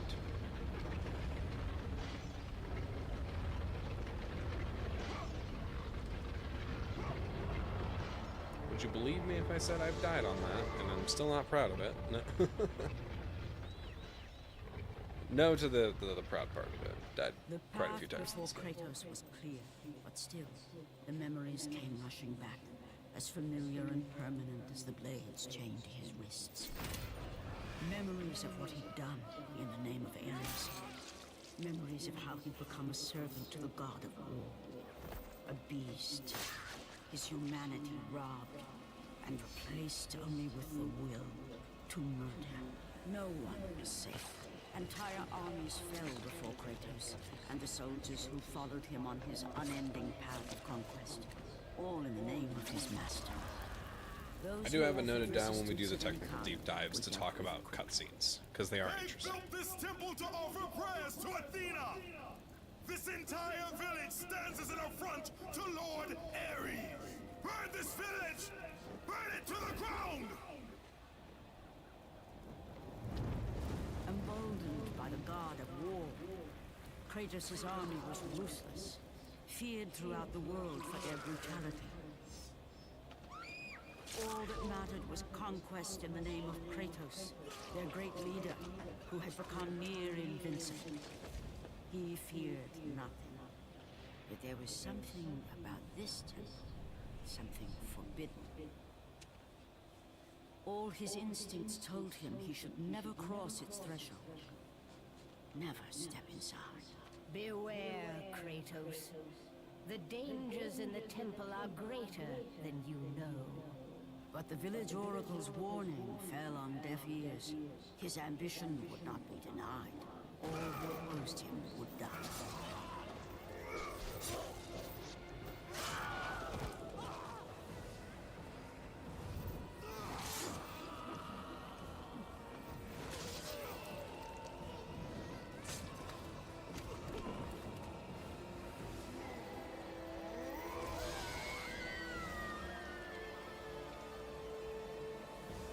In that instant, the glory he had reveled in turned to horror. The image of his two final victims would stay with him for all his days. With that act, Kratos knew he could no longer serve his master.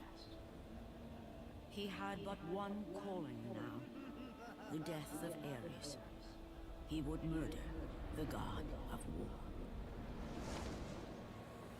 Ares, you will die for what you did that night. So that's kind of the biggest lead into the story of Kratos. So a big thing, if you have played the newer games and heard about some of the older games, you will know that Kratos has had a past of revenge and destruction, and his goal in this entire story is to kill Ares because he blames Ares for being the reason his family is dead. Which, the obvious issue is, like, was it deception? It's hard to say. We also notice the Oracle is there, and the Oracles have important roles to play in a lot of God of War, because they usually are like conduits for the gods of Olympus. This also takes into the point that the gods of Olympus have been indirectly at war with each other throughout Greece for a very long time. They have a purpose to drive their war with each other, whatever that may be. But no, Kratos ended up murdering his family. He blames Ares for it and can't get the memories of doing it out of his own head, and decided to stop being on a war path to benefit the god Ares at that moment, and blames him for it. But the sad tragedy of the situation is it's probably just his fault. That'll be dived into more as the story progresses throughout the other games, but it's important to acknowledge. We should see in a bit why Kratos is also known as the Ghost of Sparta. He has obviously the reputation of murdering innocents, which he kind of changes. He's still pretty bad about it. He did, like, yeah, we ran through Athens, trying to help Athens, and we're murdering innocent people. That's just what was happening, and it's just begs a bit of the question of, like, is he doing this because he cares? But we kind of already know that. No, he doesn't care, because he started this journey with a promise to him that he would no longer deal with the visions of what his mistake, his great evil deed was. And it kind of gives you an interesting impression of the character. You're not playing a good guy. You could argue maybe he's an anti-hero, so he's like Deadpool almost, but I would disagree. He's basically a bad guy. He had an army and warred over Greece in the name of Ares, and did a lot of bad stuff on the way, and then only changed his mind and turned from his path after his family was gone. I do think there's a moment, I don't remember if we've already seen it, but Kratos has a flashback at some point that is his wife holding his daughter and asking him when will be enough, and that he's selfish and doing it for himself. That probably is a big intuition and kind of the lead on in this story for why it happens. So it's definitely a interesting circumstance. That is a crazy light. It's like a camera lens flare that isn't properly set up. That's funny. And there's just a black box out there. That too. Architect's Tomb. Yep, we're probably gonna get the final act tonight. Architect's Tomb is the final area of this act. And it's just a giant puzzle box. It's kind of interesting, and it's going to have some hard parts, so.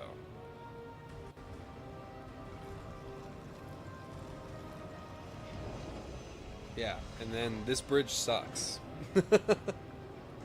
If that was not obvious, I don't really know what is.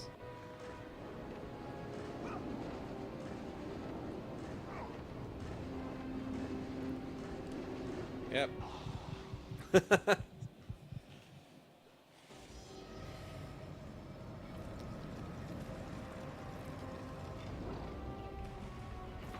didn't need to stand on this again, I realize, but Yeah, so the entire objective is get through that door in this area. Oh, game.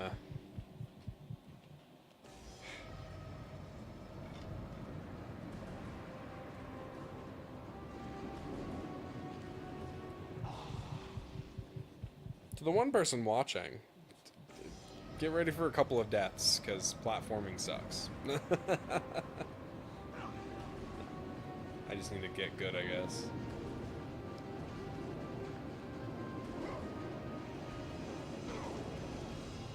And not be impatient.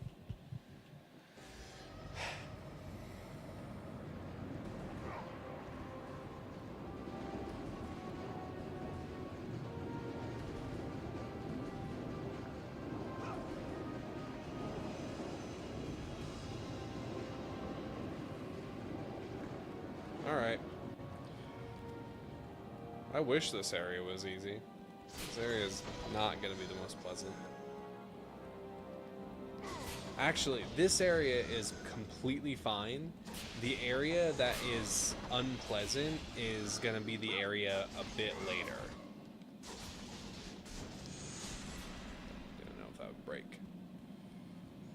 Which the area a bit later is inside of the Architect's Tomb. I know what that is. There's 2 gates. I bet we can look at them.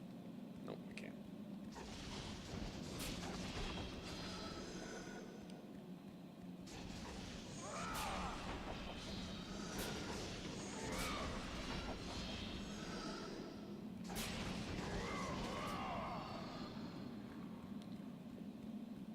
Alright. I think I'm going to touch this, and then it's immediately going to trigger the enemies? Is it not? Okay. It must be once I actually push it onto the button.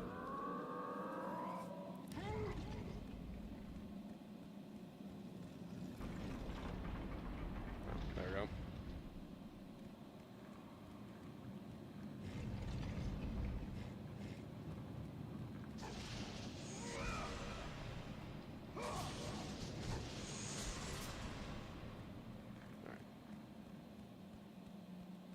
I think you can actually just go and hit the button and run back and then not deal with all the rest, but I'm not going to, because that has not been the way we do this the entire game. Also, I think it's still locked.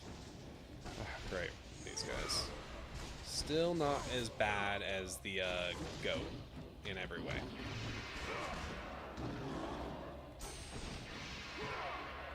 That was quick. Okay.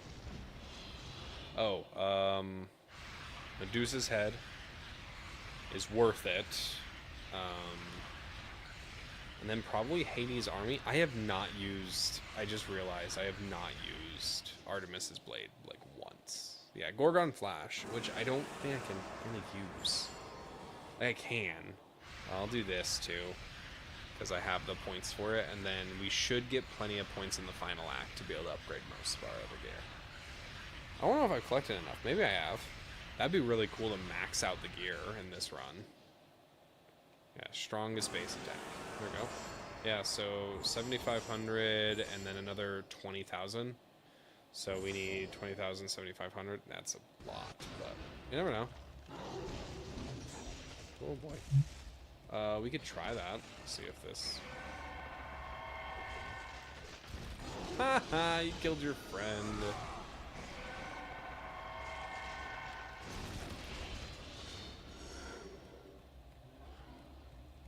I do forget how powerful Medusa's gaze is.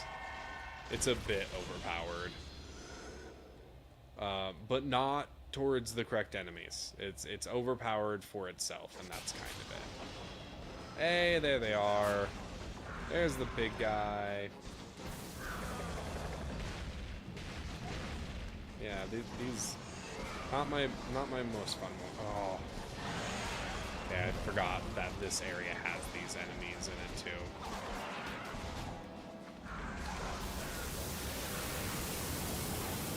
Oofda! That was a really fast kill, actually.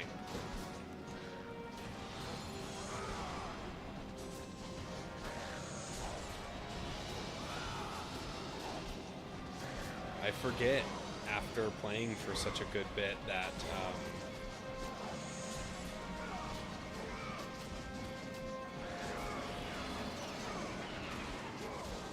that Cyclopses are not considered a high-end enemy in this.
We might get enough for it pretty quickly.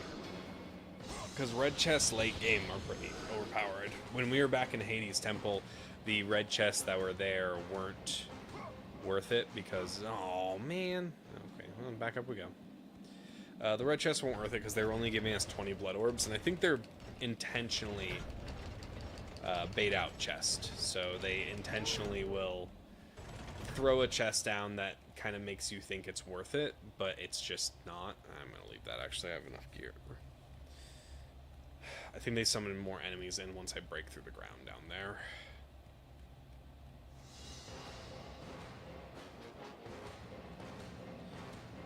But a lot of areas you want to get all these chests because they'll give you a couple thousand orbs.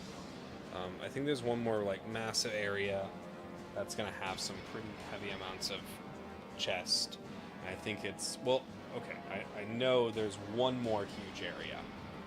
And that huge area is going to be in the final act, which I will let you know when we reach the final act, of course.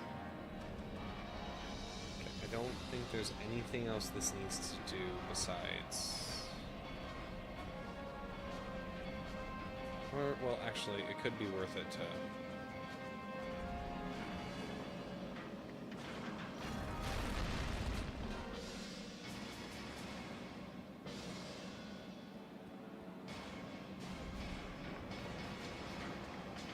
I'm oddly remembering I'm gonna like go over there, and so I think I'm just gonna do this automatically because I think when you hop back down and do the thing, it's gonna not work.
Dang it. 2? No, just 1. Okay.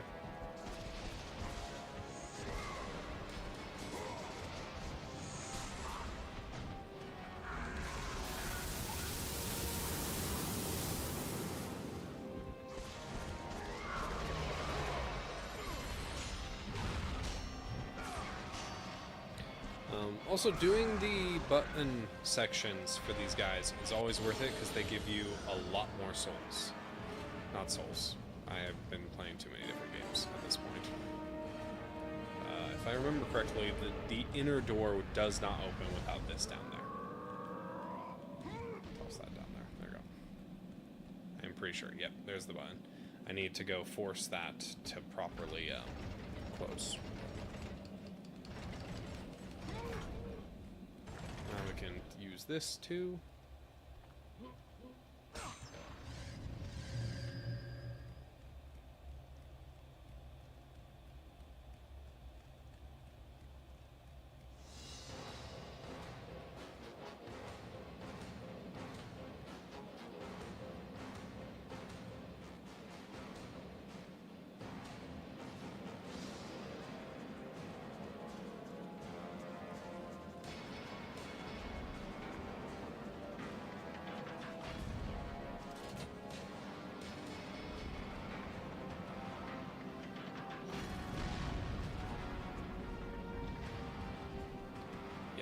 The inner door is not open. Also, still going back to reset theory, I have no idea in what world this would all reset. Like, does somebody come in? Did like more Cyclopses come in and open the thing? You would think, but also, if you noticed here, unlike everywhere else, there has not been any bodies. So that is one thing. So when you get to these upper areas, I think it's after the tower rises up, there might be some dead, like in the trap rooms and stuff, but I think those aren't the same. I'm not 100% on that. Alright, this is gonna suck. This is just a game of patience. Yeah. Or not. Oofda. How far does that set me back? Okay, this game is incredibly kind.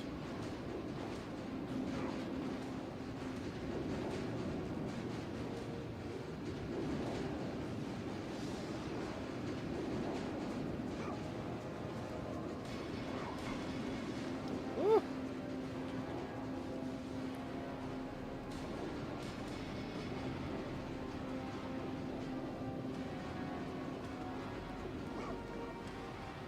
Okay.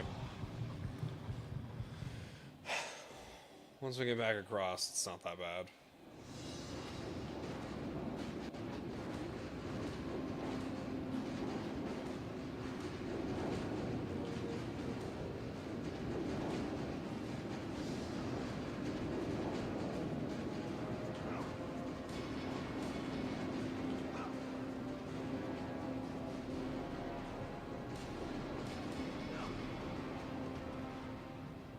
Alright, I'm gonna save, because I don't want to redo that, and I feel like if you don't save, you're gonna have to redo it. Alright.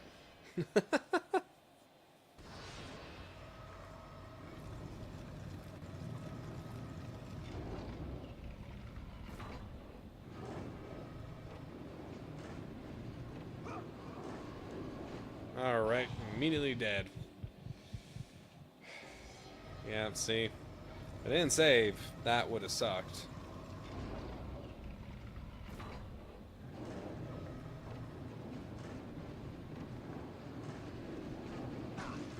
Ah! Okay.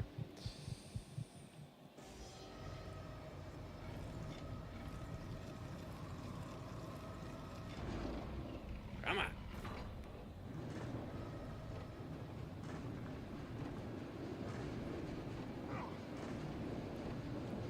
Woo! Ha! That was quick and slick. Ha ha! Wasn't expecting that. Awesome. All right, here we are. So, this is where the story of Pathos Verdes III comes to an end. This is really kind of a cool little area that you can just shuffle past 100%, but it has a lot of stuff. So, they're really crunchy, aren't they? Yeah, sketches of the many traps that fill Pandora's temple. At the bottom of each sketch is the name Pathos Verdes III. Yeah, so these are some of the rooms we went through. I think these are actually just dev sketches that they like brought down and turned into like actual sketches, which is awesome. But these ones are like the cranes and bridges. These are some of the like blade traps that we see in the place. The classic keyhole in the shape of a skull. These are some of the other ones that we've seen, some of the crossbow rooms. And then you have one here, which is the Atlas, which is really cool. It shows like the mechanism and tries to kind of give some validity to how this could have all worked. Next is this. The note reads, "Tried to stop me. She said the gods were fools, that I was a fool. She may be right, but they came to me, they believed in me. She had to be stopped, but now they are gone. My entire family. I cannot go on." And then she is who we need for the last piece.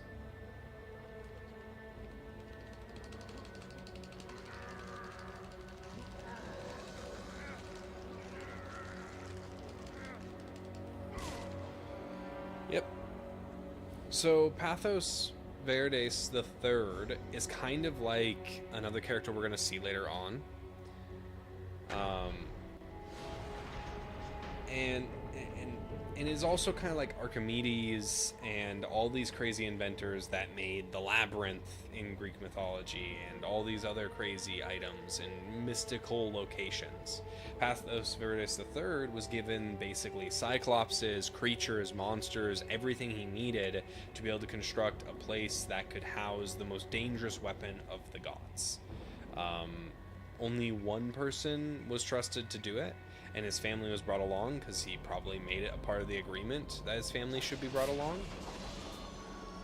And the further we've gone in, the more you see there's just kind of ruin and gray and nothing that shows... Oh wait, can I... Oh, nope. Oh, okay. Almost fell off the cliff. But there's a ton of ruin and mysticism to this place. We're so high up that it has its own clouds and ancient feeling of this location. I'll show you what I mean here in just a second. Just grabbing everything now because I'd rather have it all right now. Let's see if we can see it. So yeah, here it is. This is the top. I think that's supposed to be Zeus. I'm never certain about some of the statues in this. Let's save and get into the last act.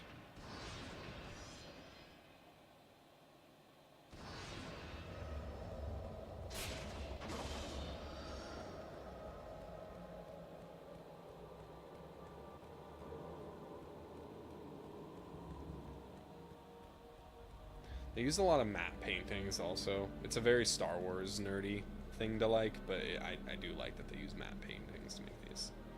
This is also kind of an iconic style shot from God of War that is in a lot of the games. We saw the same type of panoramic shot back in Athens. But Pathos Verdes III is one of many architects throughout the series that are able to design and build obstacles for people, and one of the sketches was this, to stop them from getting ancient armaments. I do think we hear about another Pathos Verdes in the future, but I don't know. But the time is at an end. We are here. And now we must go through arguably one of the hardest sections in the entire game. Yeah, this will probably be one of the worst, primarily because of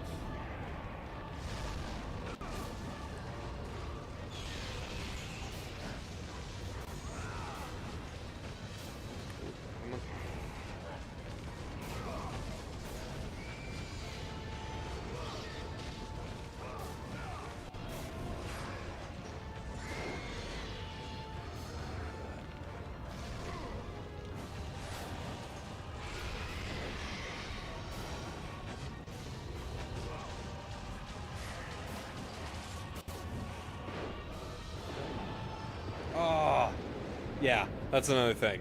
If you stand on the platforms too long, then you instantly die.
Ah, no! Well, alright.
Alright, finally.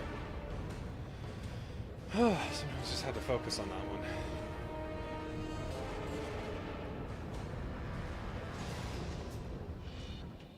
Yeah.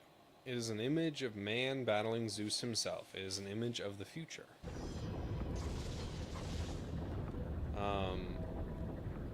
There's a lot of prophecy about the Greek Olympian gods falling and failing. By failing, meaning falling to man. And it's kind of why Pandora's Temple exists. It's pretty spelled out in the future, so there's no reason to, like, try to... Yeah. Statues of the gods, three brothers, Lord Hades, Lord Zeus, and Lord Poseidon. One that rules above, one that rules below, and one that rules in the sea. So, yeah. And this is us finishing the second act. The final act goes pretty quickly. The final area is a very, very fast section, so...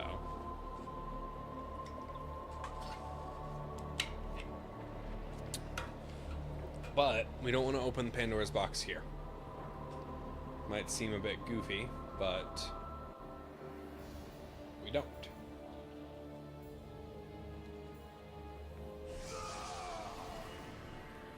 Kratos, your quest is at an end.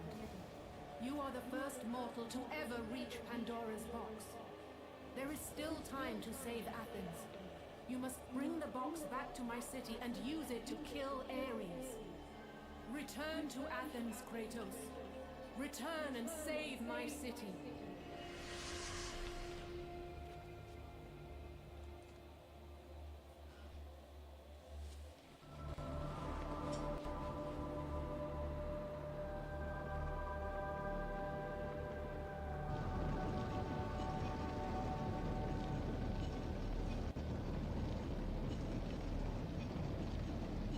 Got ray tracing today that does all this stuff automatically with reflective surfaces, but it's kind of crazy to see, like, somewhat stuff.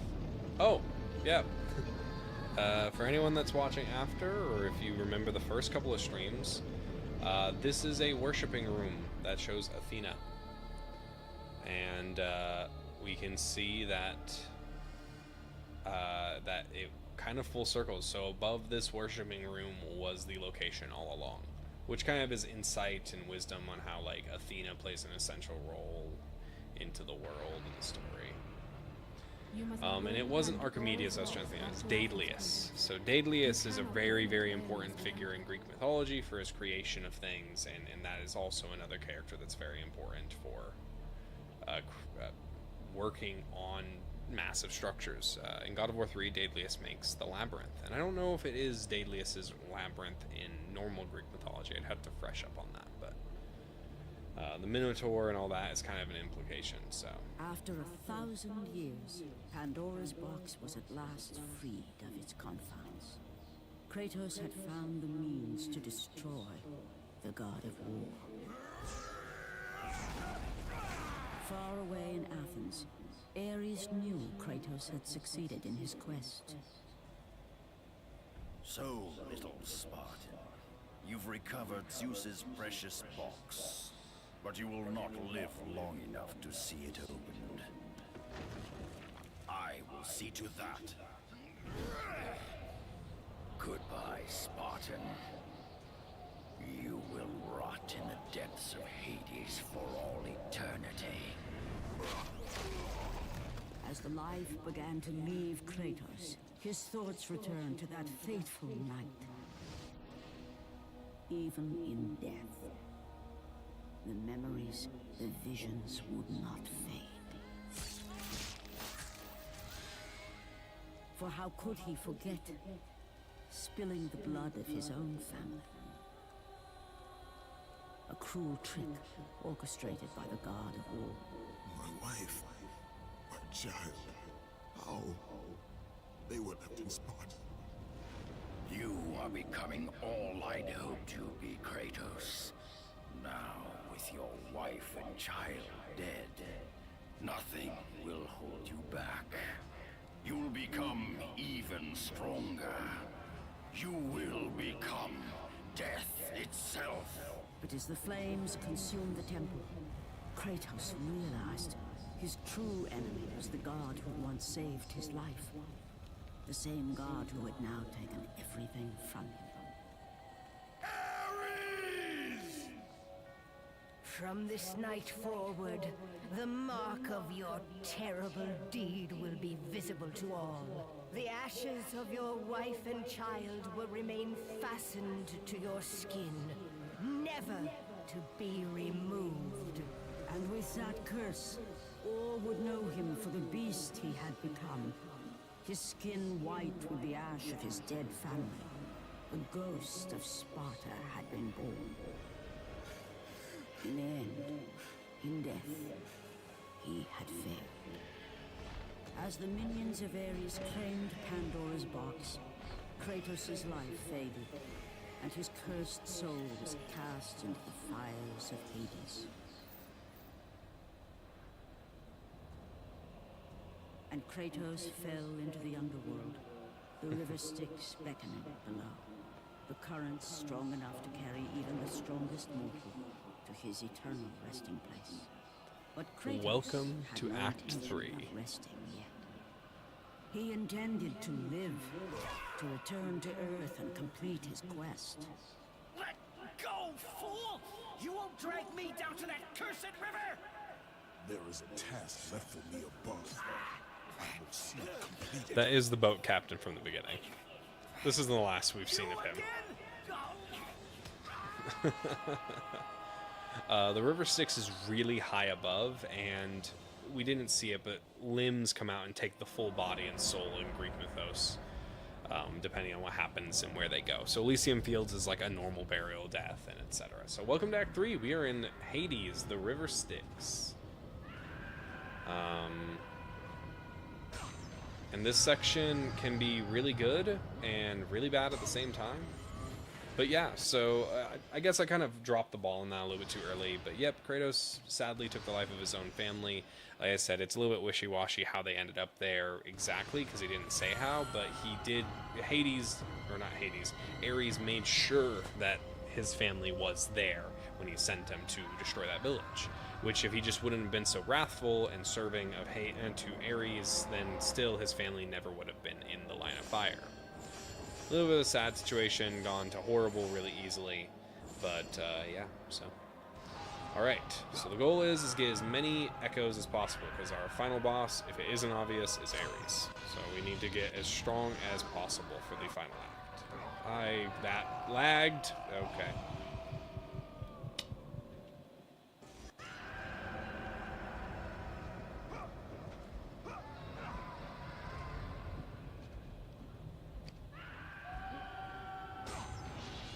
Yeah, we're at 8:30. We should be able to get through this.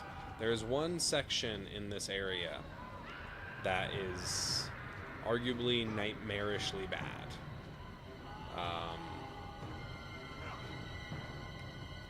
And it's the blade wall. But it's... how do I say it? It's bad in the sense of you might have to do it a bunch of times, like a few of the other puzzles we've ran into.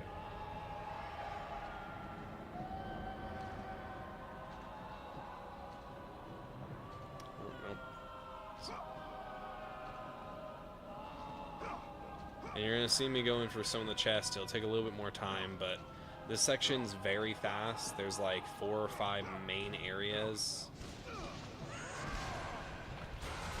But arguably it's just really quick.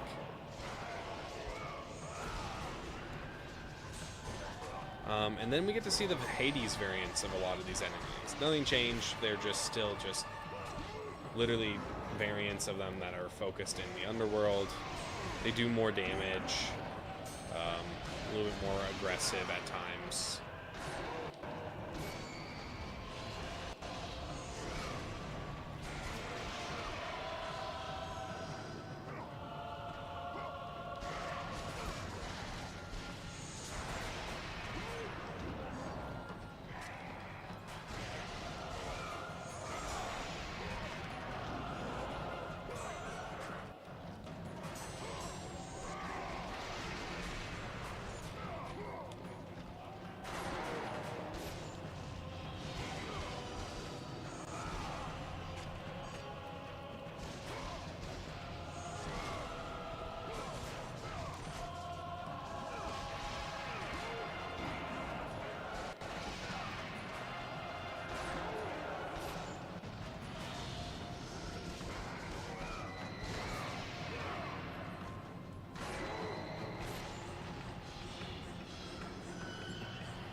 No goats. Awesome.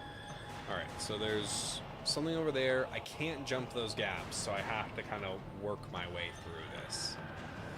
This place is not pleasant.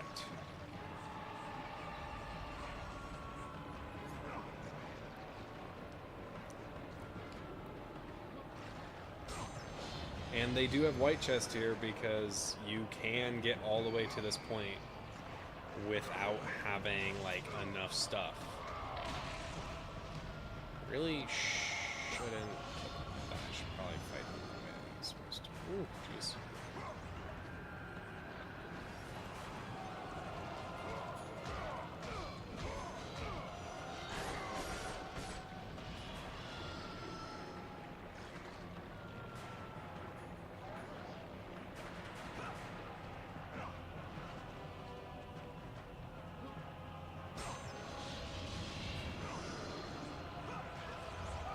Ah, damn it. What? Okay. I got a redemption due on this.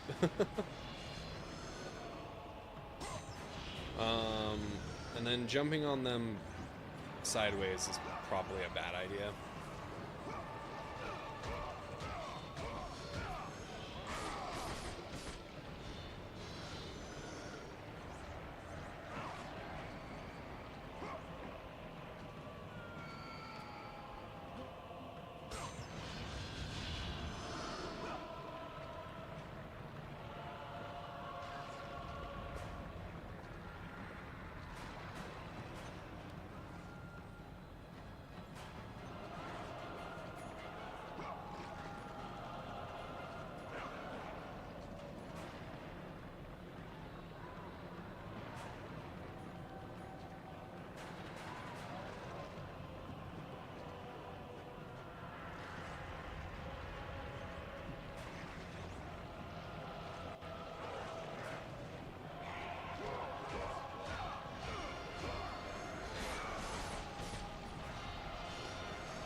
No! Okay. I don't know where that's gonna send me to.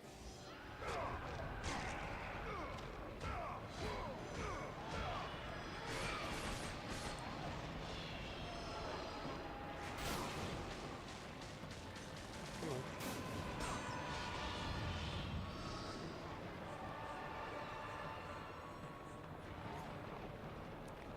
on.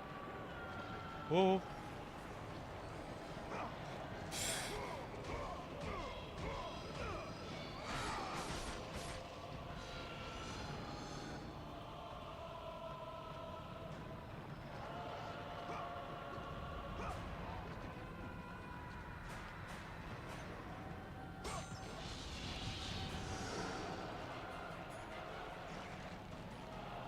Wait.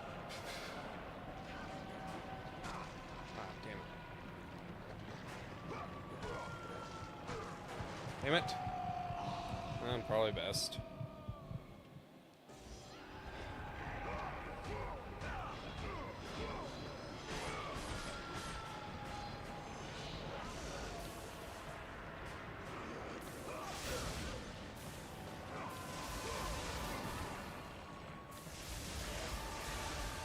Oh, shoot. That was done with me.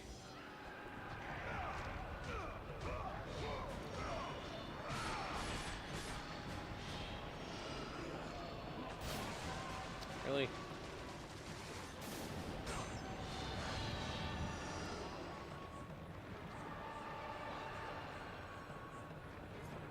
Shoot. Ah. No! I don't like this area, if that wasn't obvious.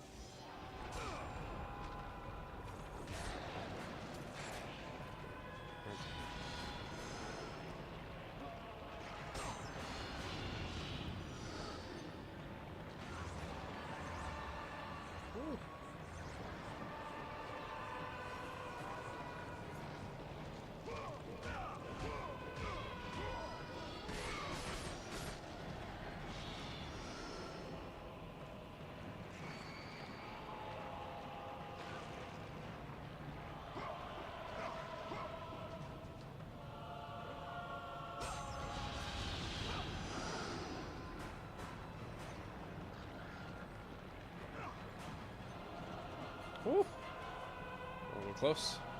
I'm gonna wait for this one, I think.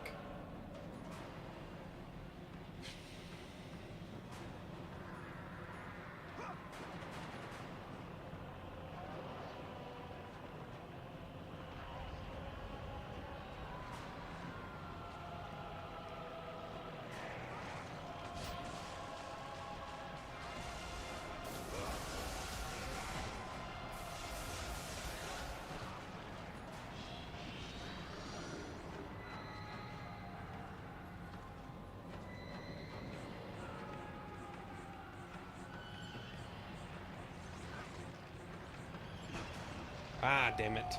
Oh, please don't reset me back. That'd suck. Okay, we're good.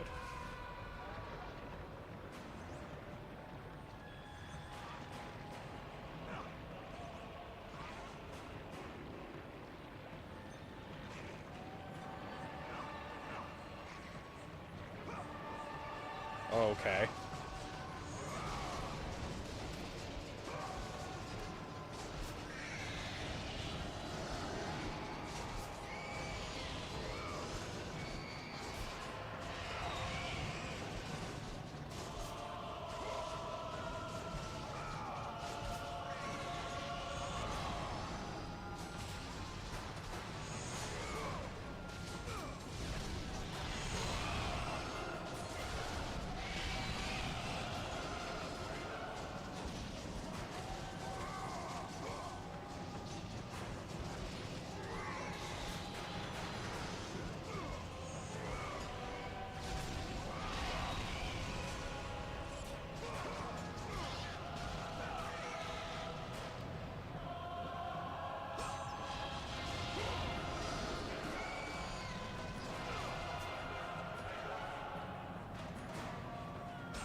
Ah! I'm gonna have to fight all those guys again, aren't I?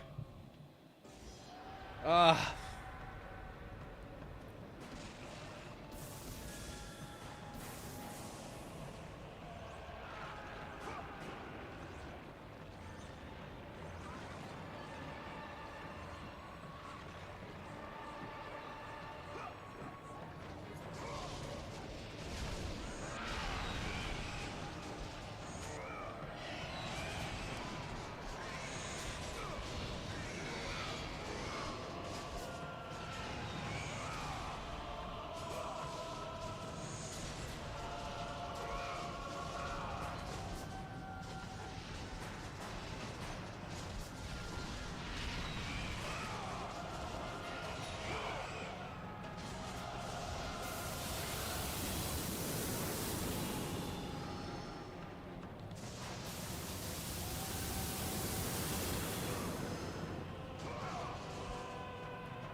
Oh, okay.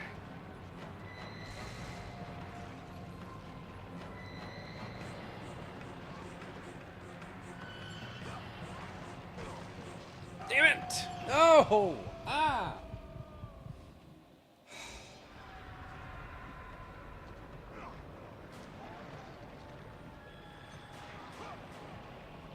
Ooh, feet.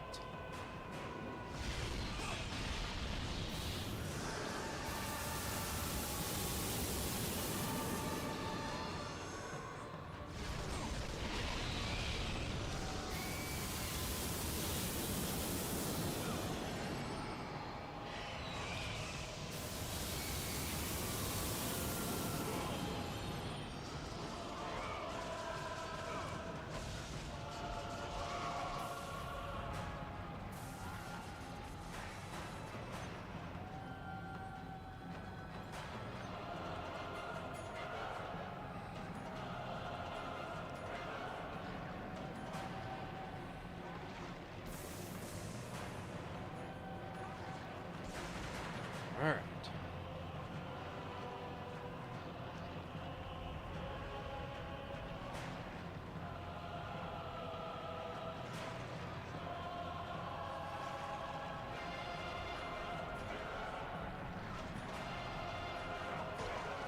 No! Dang it! Ah! It's the last one. Come on.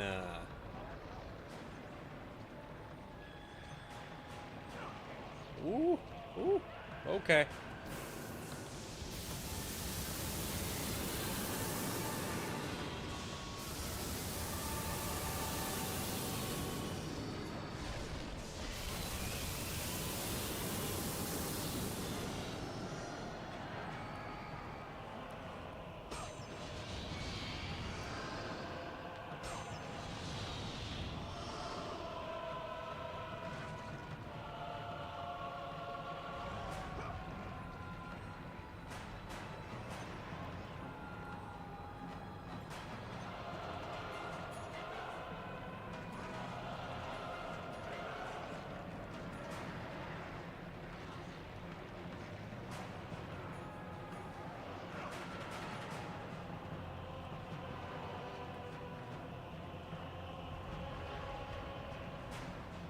Hey, there we go.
Reason I go to that platform?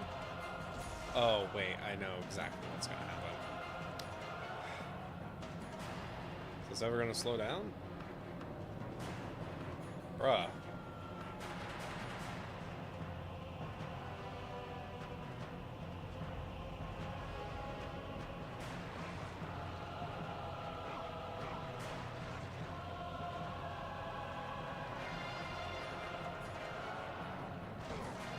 Oh! Please don't send me all the way back. No, okay, it's gonna make me refight these guys. That's a fair punishment. I'm not gonna be mad about that. I was just like, oh, don't make me redo the first section again, please. Yeah, I don't know why I would jump onto that platform. I was trying to think of why, but I don't know if there is actually a reason to, so.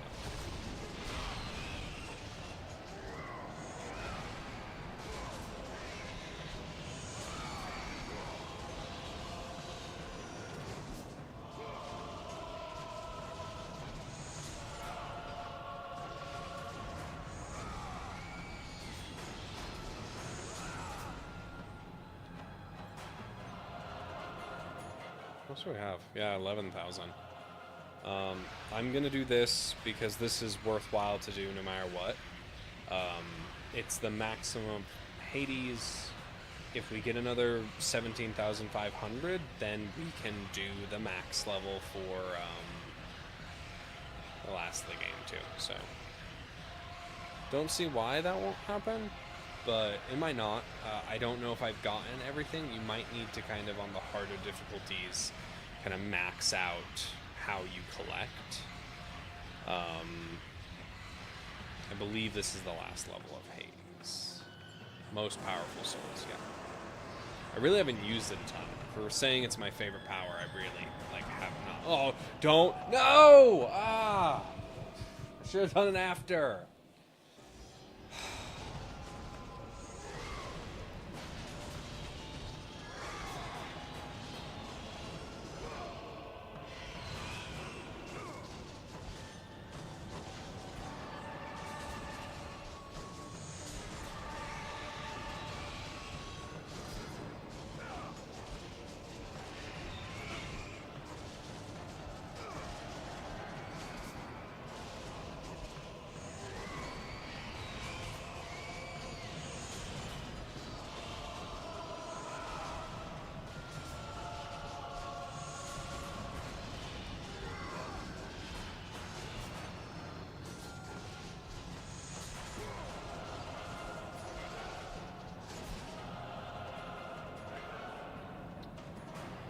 was gonna do it after. Fuck! This area is making me lose my mind.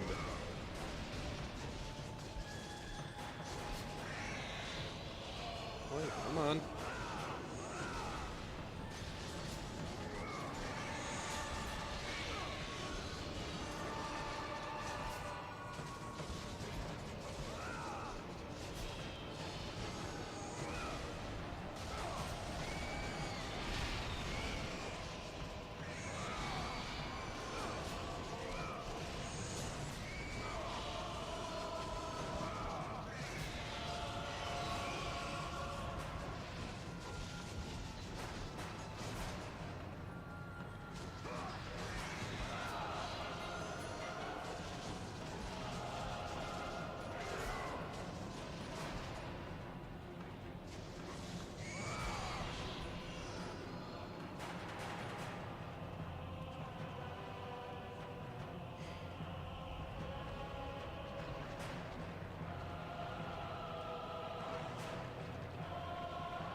Save first.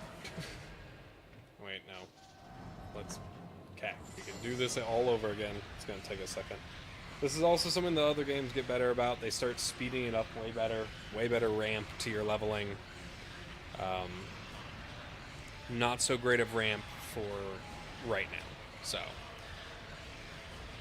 The idea, I think, is too, is that like you distribute as you collect, not all at once, so you don't like save and then do it that end, but I've always done it that way, so that's me.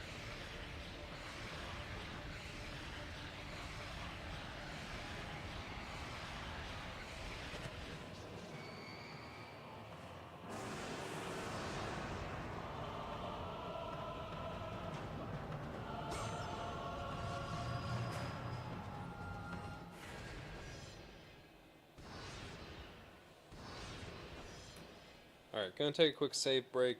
Just gonna let you admire the beauty of the underworld while I go do something real fast.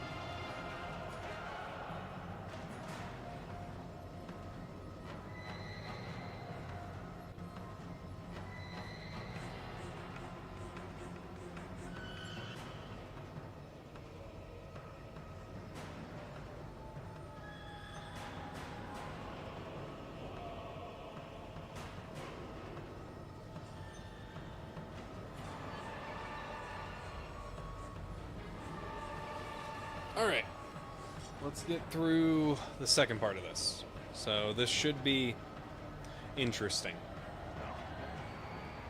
Oh, great. That's how it's going to be interesting.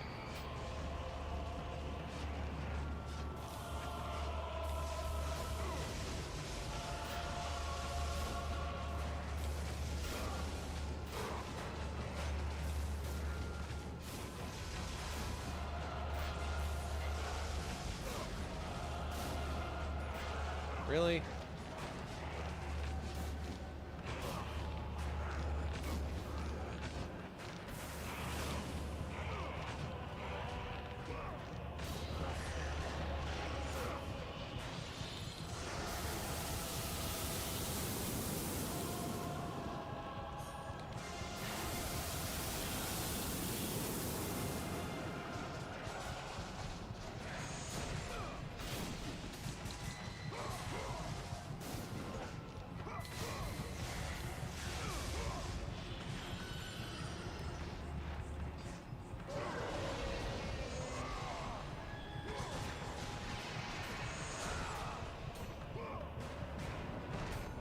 Alright. I was kind of prepared to do that a second time. Really glad I don't have to, because that would have been a little bit of an upset to have to do that a second time, but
just in case the Sen goats at me.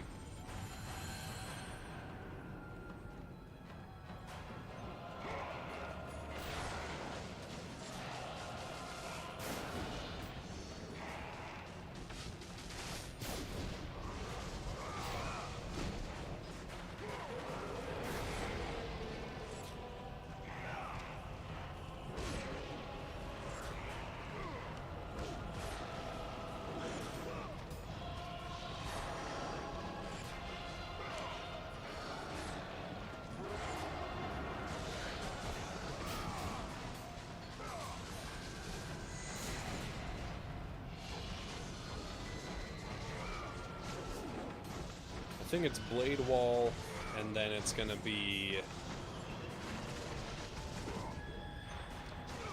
final stage?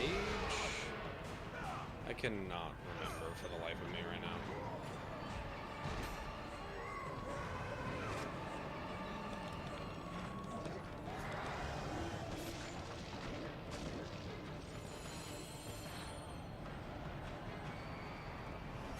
Nope.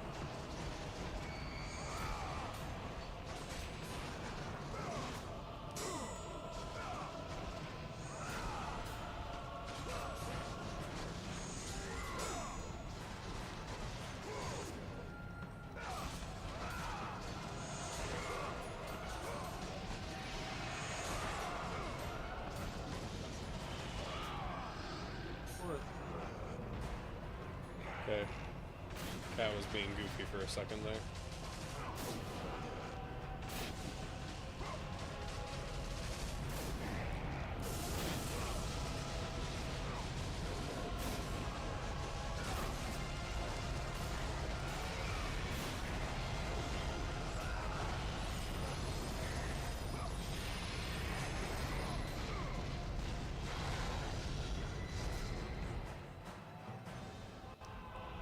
Alright. Yeah, there's two of these segments. They give you a checkpoint halfway through. It's still arguably one of the worst, most painful sections in the game, and with some of the input latency I've been dealing with, this is going to be brutal. So, yeah. And it's kind of unforgiving if you bump into them.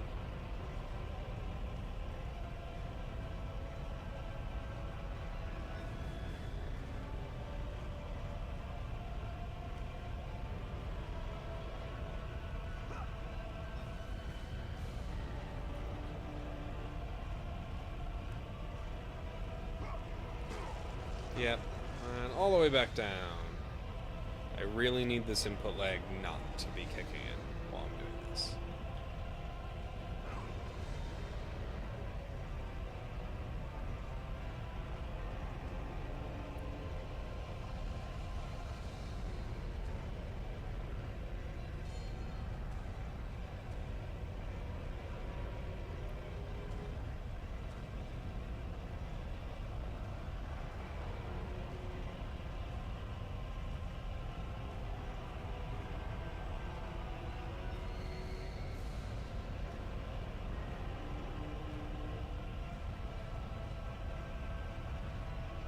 Alright.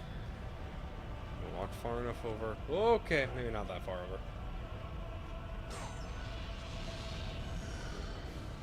Great.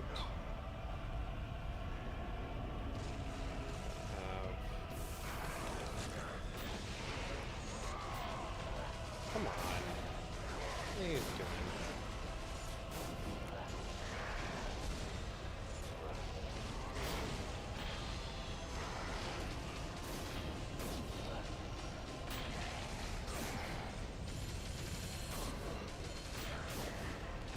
Come on, game.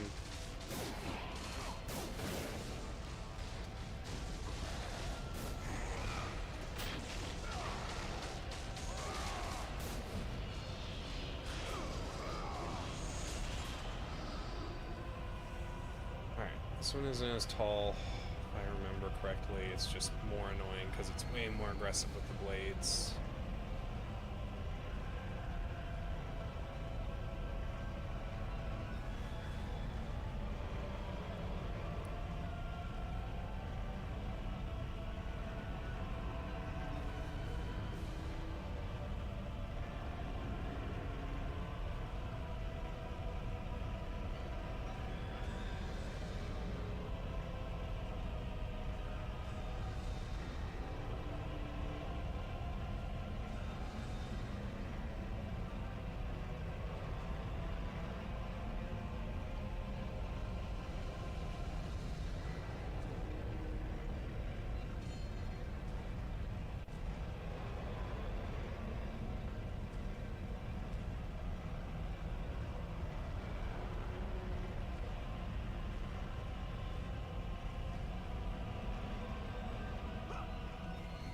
Oh, first try. Oh, that's a terrible, terrible, terrible, terrible section. Okay. Save point, just save immediately. Game has been acting weird tonight. But we are pushing through. Okay. So next part shouldn't be as bad, except for what I've been saying this entire time, which is goats. Goats are going to make this kind of miserable. I'm probably also going to do this. Start it. I should get enough to finish it. And then there's a run-up, but I don't think we're going to get enough to finish Artemis's Blade. I'll try Artemis's Blade on the goats. I really don't think it's strong enough. I think it had to have given a higher, basically a boost, before we got to this point.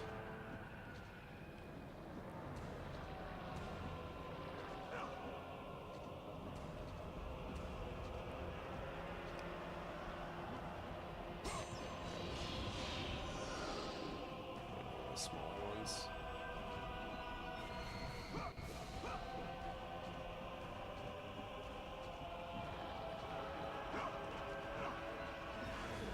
Yeah, okay, I'll try it.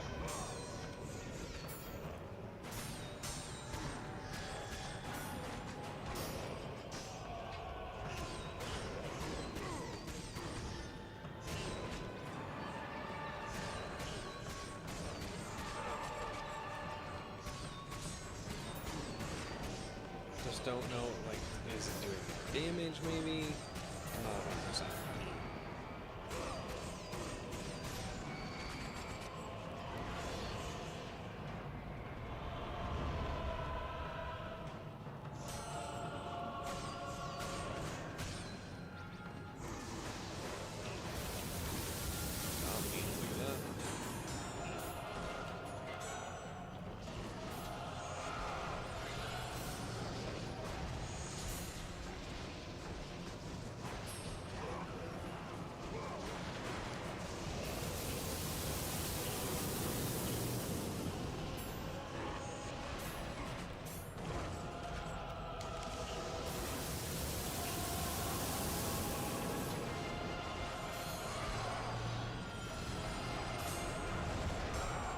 Yeah, so they take arguably one of the worst enemies in the game and pin you against it for like the entire remainder. Also, we can test out this Willy.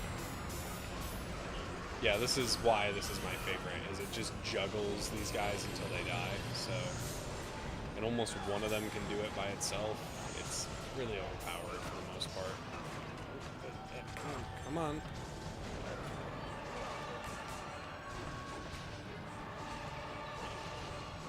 Going a little blind with these ones. Come on. Oh, spam the enemy. Come on. Stop.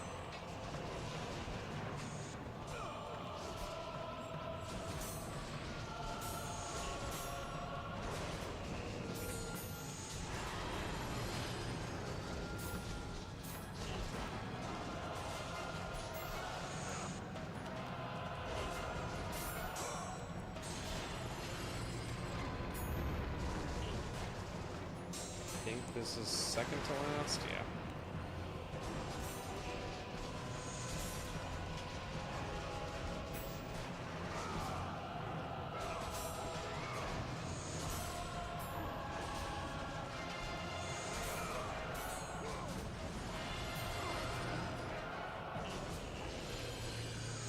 Oh, finally.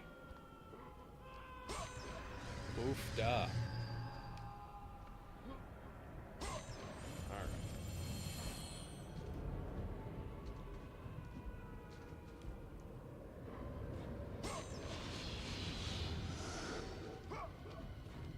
Whoa!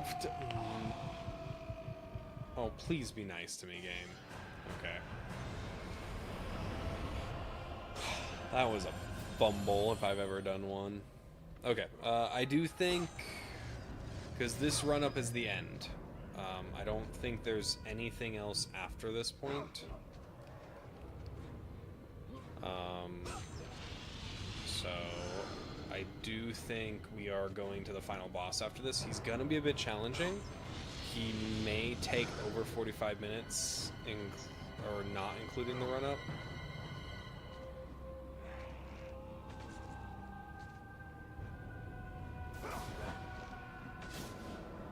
What? Okay, that was a bit uncalled for physics. Game engine physics garbage. Sent into oblivion. What the heck?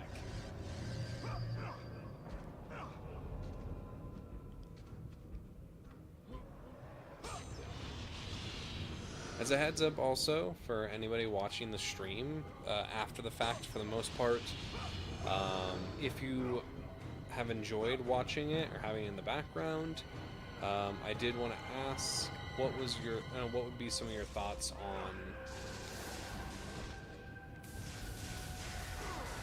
Oh, that was dumb of me. Give me your thoughts on what we can do to improve the stream. I do plan not only to release the not only just release the stream schedule tomorrow. I'm also going to add some stuff for the stream in general, so we're going to have some fun little things around it to showcase what some of our goals are for this channel. I'm looking hopefully to get like 25 subscribers in the next couple of months, and that would be amazing.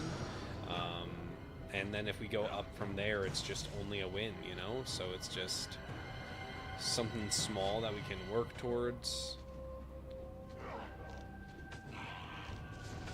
Also, that was incredibly easy compared to what I just did.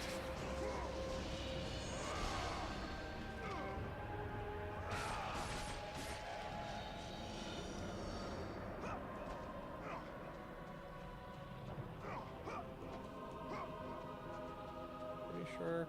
Yeah, there we go. Alright. Time to progress into the final part of the game.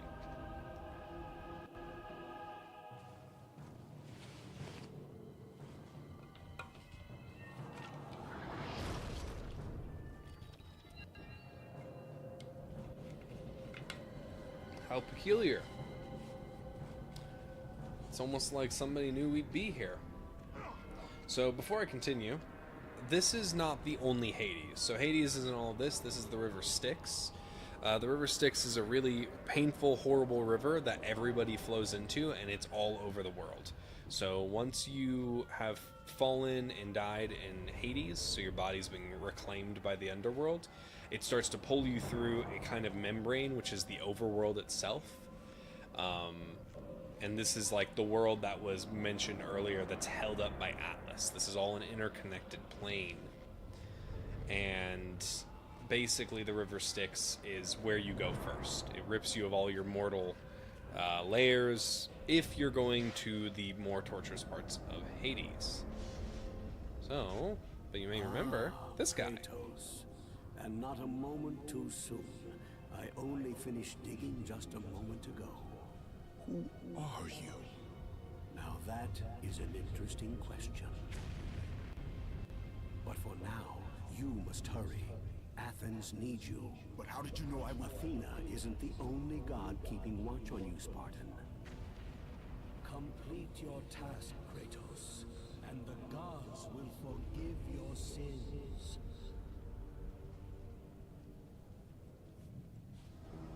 Strange gravedigger. Right. It is time for the final stretch. We're gonna beat the final boss and we'll be done with our first game on the channel.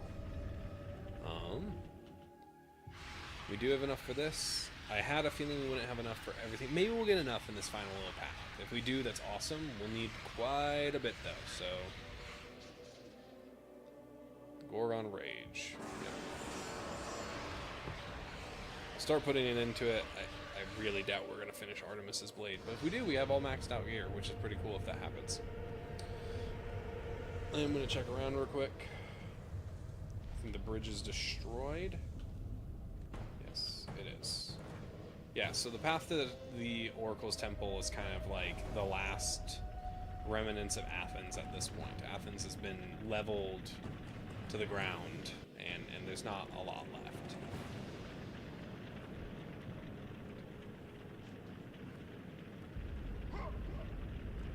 Alright. Might remember us being here before, though. So, time for the final part.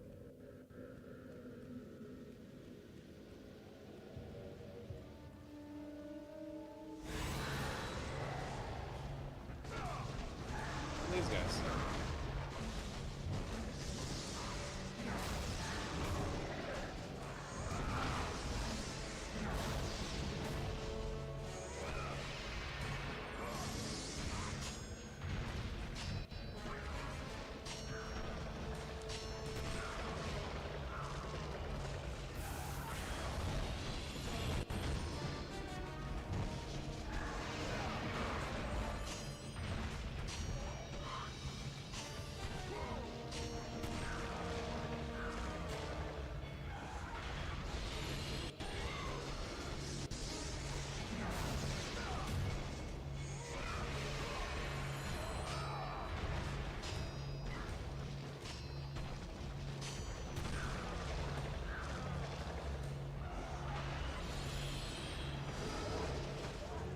This is kind of the final stretch, so they throw like a battery of enemies at you because you're no longer like in the craziest parts of the game. So you get to like use all your powers and do overwhelming amounts of damage, which is kind of fun.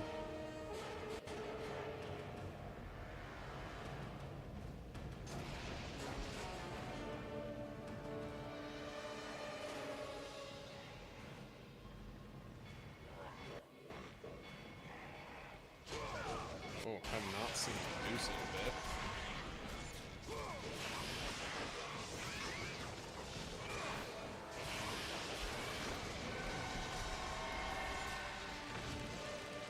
Woo.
This is from earlier in the game.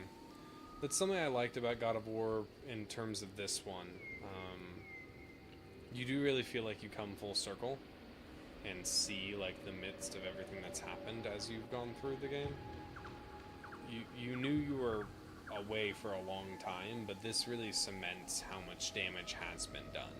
These are locations that were roughed up, but like from age and the passing of time, not completely obliterated because of the war. And now we've come back, and it really is partially due to that war. Kratos returned, but too late. But too late. Ares has taken Athens. There is no more hope. No hope.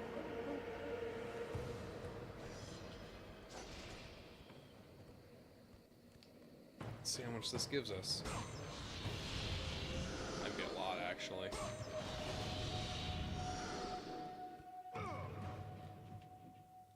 It's not enough, though. I didn't think it would be. You need like 20 or 30 rows of this, so it was close. We almost maxed out. Probably just need to pick up like every little thing along the way. There is enough red orbs in the game to max out.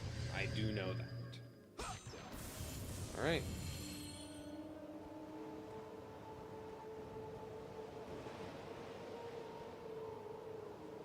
Kratos had must come for traversed the the end. desert of lost souls, bested the deadly traps of Pandora's temple, and escaped Hades itself. There was but one task left. Zeus! Do you see now what your son can do? You cast your favor on Athena, but her city lies in ruins before me. And now, even Pandora's box is mine. Would you have me use it against Olympus itself? Kratos, returned even from the underworld. Is this the best you can do, Father? You send a broken mortal to defeat me, the god of war?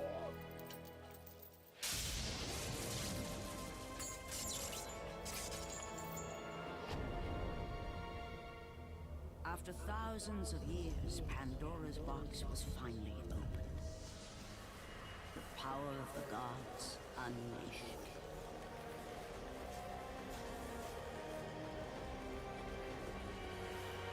You are still just a mortal.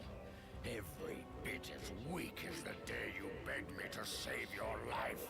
I am not the same man you found that day. The monster you've created has returned to kill you. You have no idea what a true monster is, Kratos.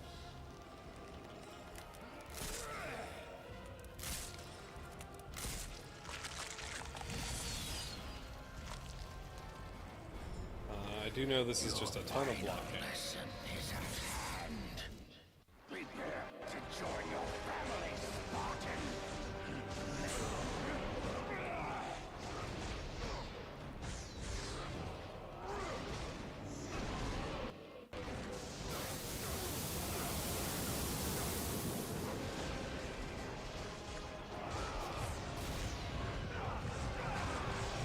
Oh, yep. We're going to see this screen a lot.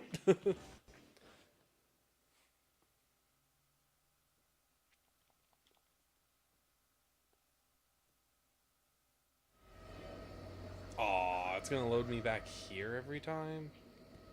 Kratos. That's like kind of bummer. Okay. I'm going to do something then if it's going to pull me back here each time. I'm going to save after I grab all this stuff and dump the rest into that one thing.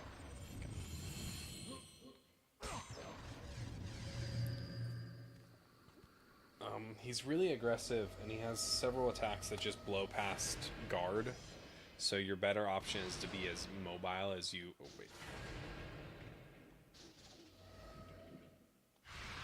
Is to be as mobile as you possibly can. So just don't give him the upper hand or allow him to kind of get the upper hand. But other than that, it's not, yeah, it's not too bad. Okay, we'll save this last save of the game for the most part, and then we'll just go through it each time.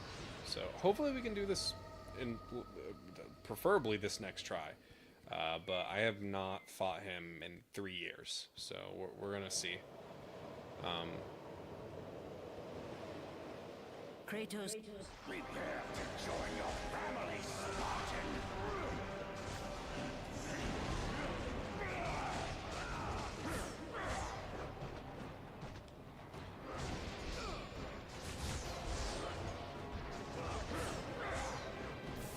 Oof, down. This is gonna be a brutal fight.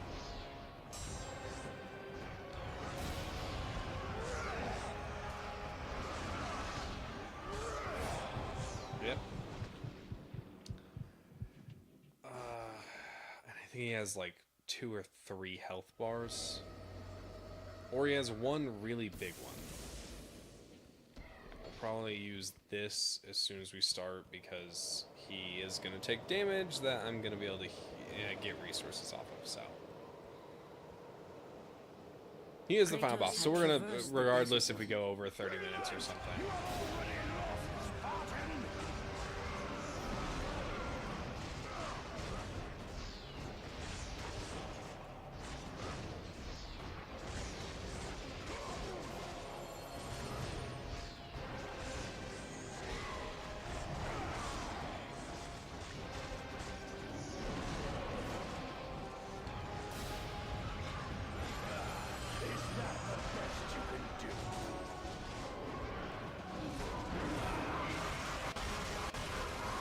Oh.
Damn it. There is it's L1 square is a attack that kind of sucks because it does this spinning attack, which then leaves you completely vulnerable in midair. It's not the worst attack, it's just a miserable one. I also realize now I should save my magic casting for second Kratos. phase. Now that I'm starting to get understanding.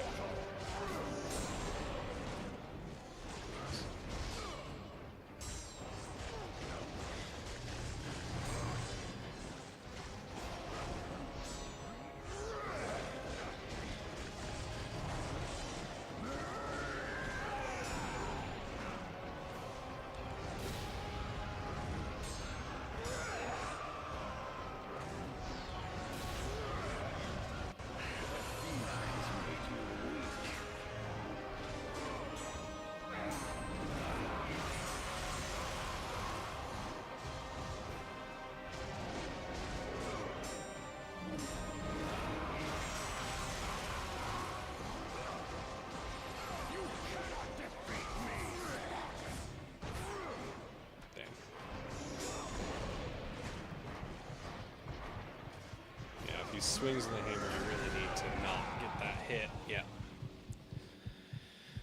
Ah!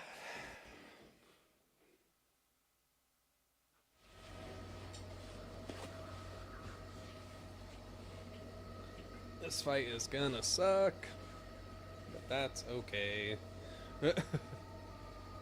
Alright.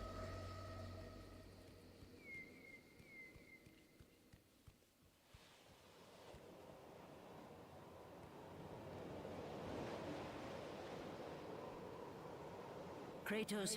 Prepare to join your family, Spartan.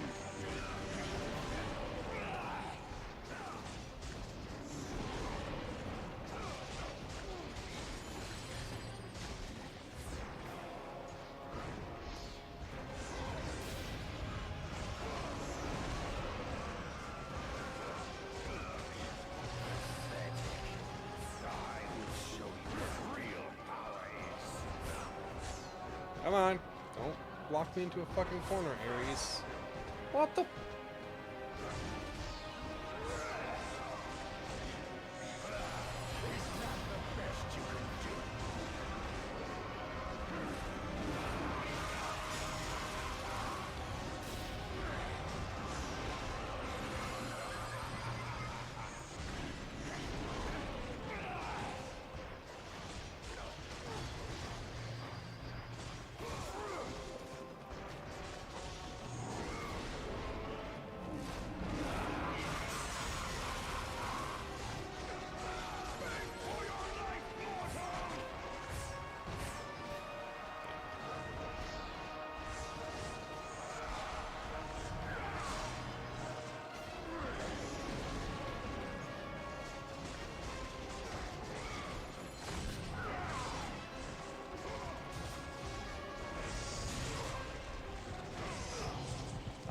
dang it. I wasn't paying attention to my health. Ah. I think he has a phase 2, like a whole nother health bar. And I can't remember what it is, and it's kind of a pain, but I just can't remember it. It's not a pain in the fight reasons. It's just, yeah. I wish I hadn't used my Olympian Rage in the Underworld, because it just makes this fight so much easier if you have it for the intro.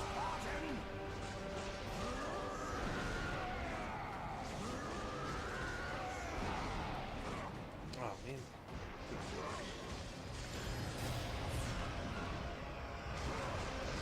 Why are we so up close? Holy cow.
Come on, don't stun lock.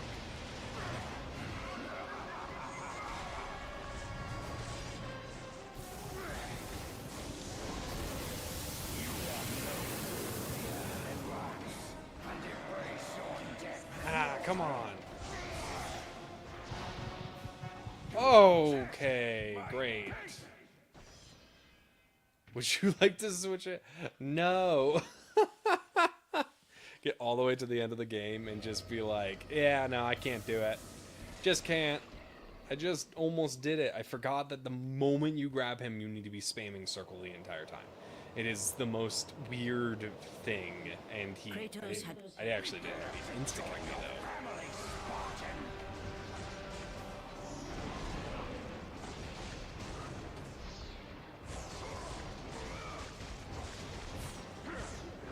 Really? Really? He does really dumb attacks in a very annoying way.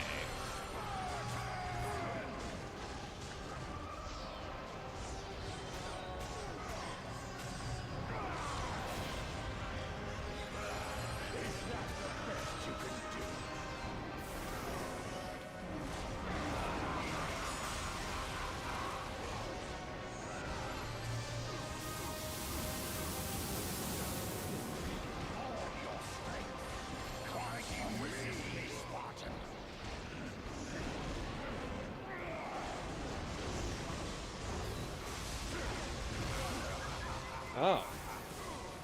Well, I wasn't really expecting that.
Ah, no, damn it. Do you feel the rage that drives your blades, Kratos?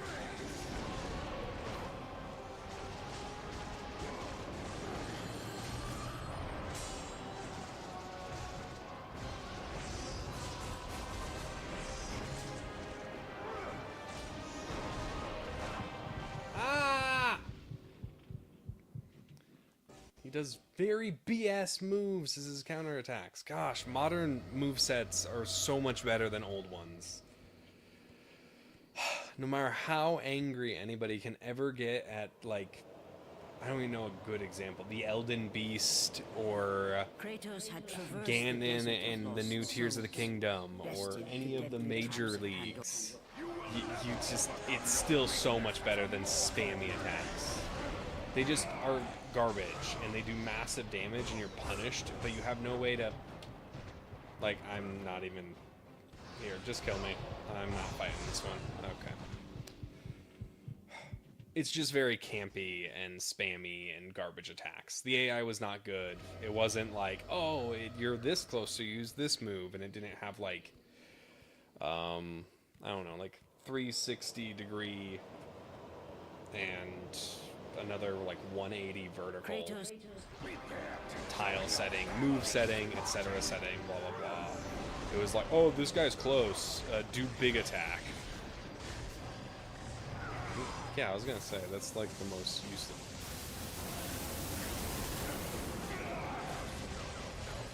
Okay.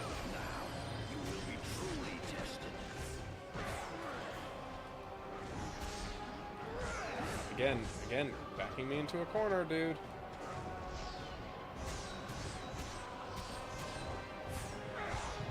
Yeah, it's just...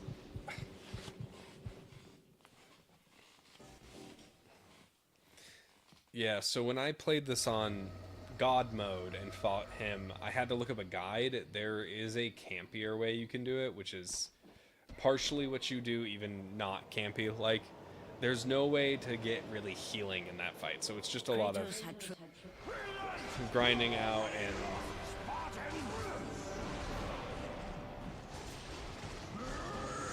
Yeah, that's gonna do a ton of damage, just like half my health gone.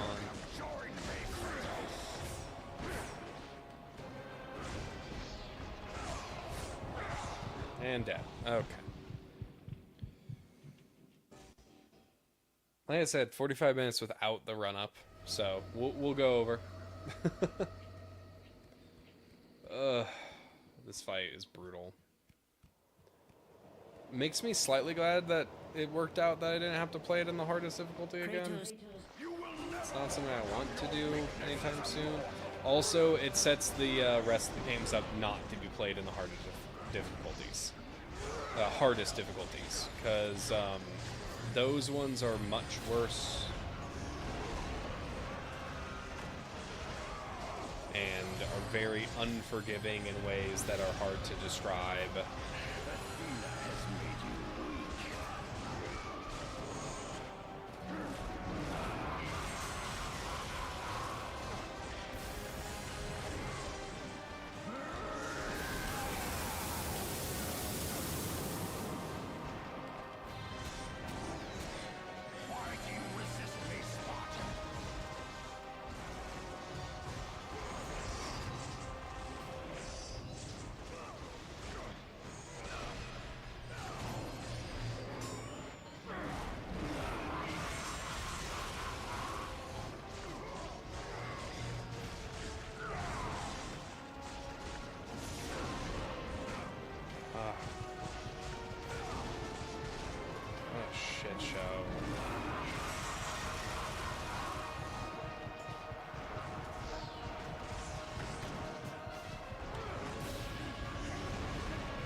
Aha!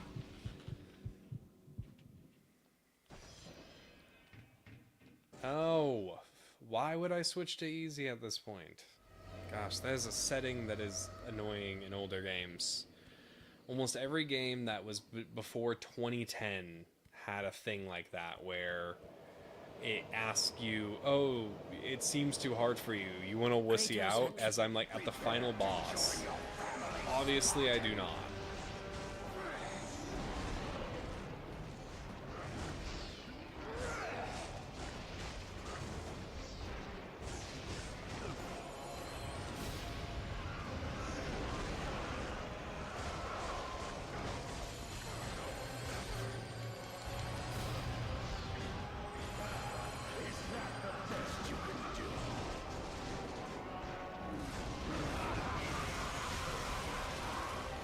soulmate.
The rage of the gods drive your blades. Oh, also, yeah. This is also the reason I had a feeling we'd be able to max out. It does this so if you get to the end of the game and you're really close to upgrading your Blades of Chaos, you can. But by giving us this, now we have all maxed out gear. I think the Blade of Artemis does more damage than the Blades of Chaos now, but now we're in Phase 2, so Phase 2 is going to be pretty unforgiving. Everything? That is everything. Okay.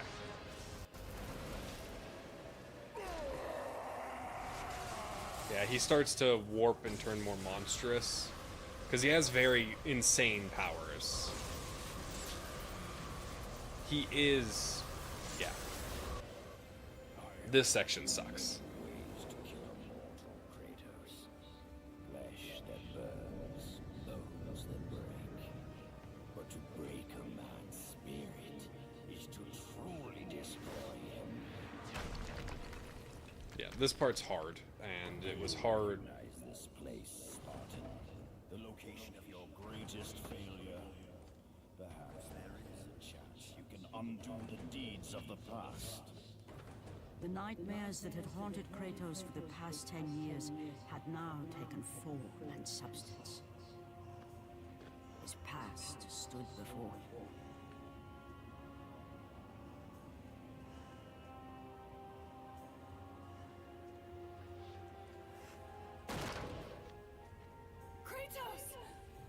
I want to remind everyone this is a PlayStation 1/PlayStation 2 era game, and this section is kind of crazy. This gets crazy, at least. That's if I remember it correctly. I really don't remember very well.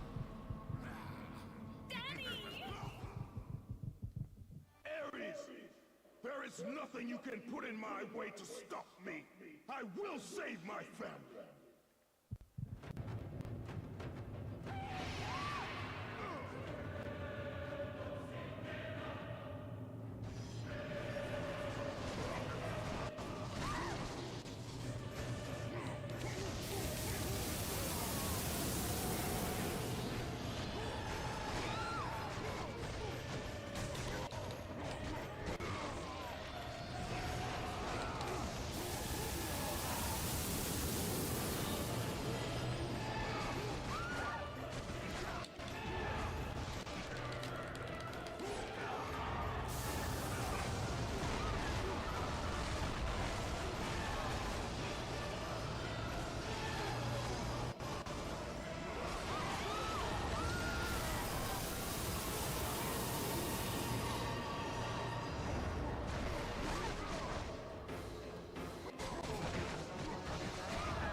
Woo!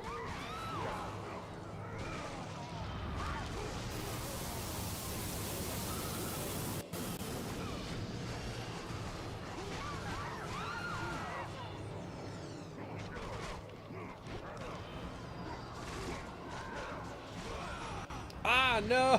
Fuck.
this is not going to be a fun section.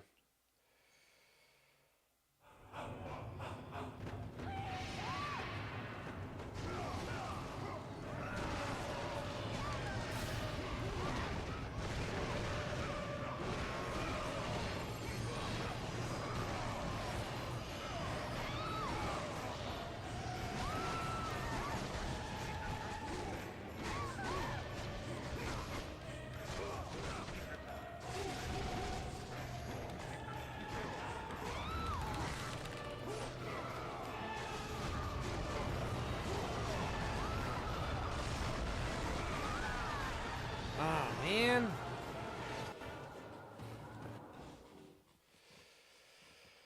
Oh, I don't remember this part being that hard either, but it is, I guess.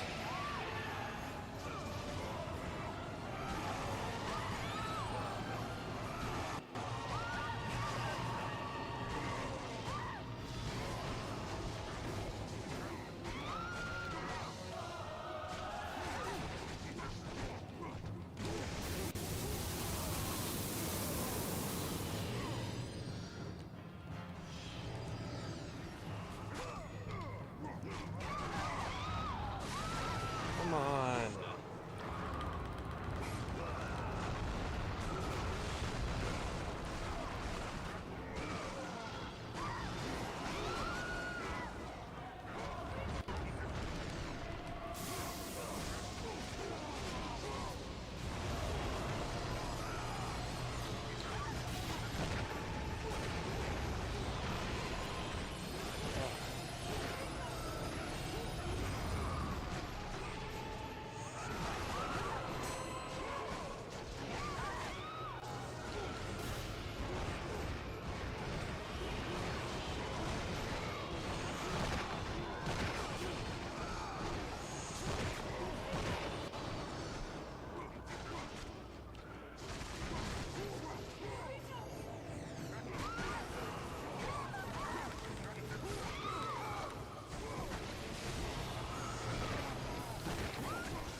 I have no idea how I'm going to do this section now. This is going to be so brutal.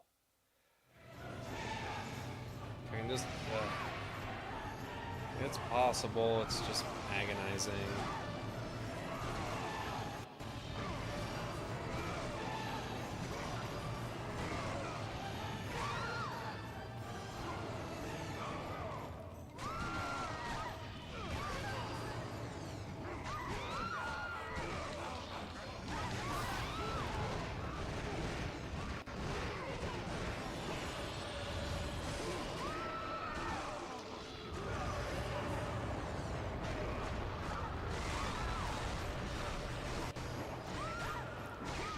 Come on.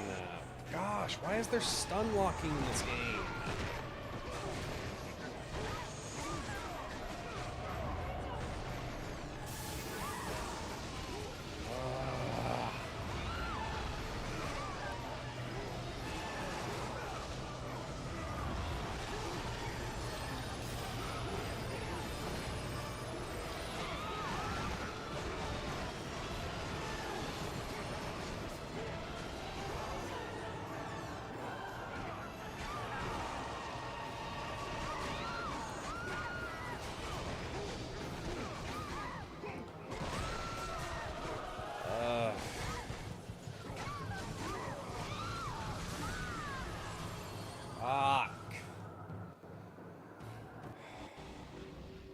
How am I gonna do this? Oh man, this is such a brutal, brutal section.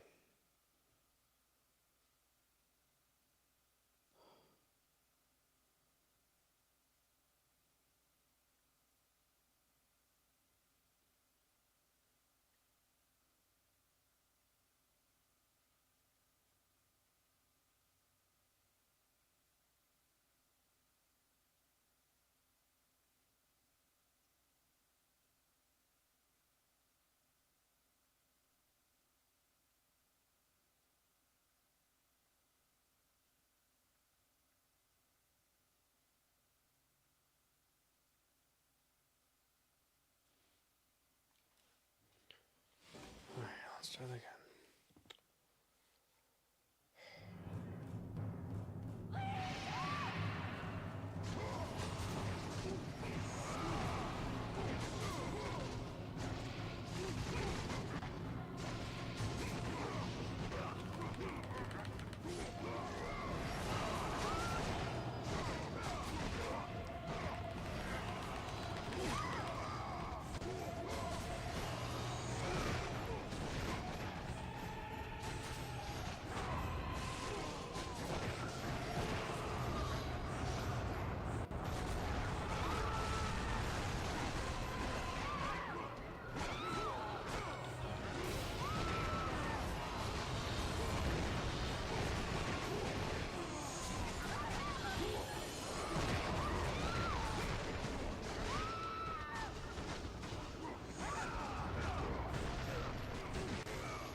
Ah!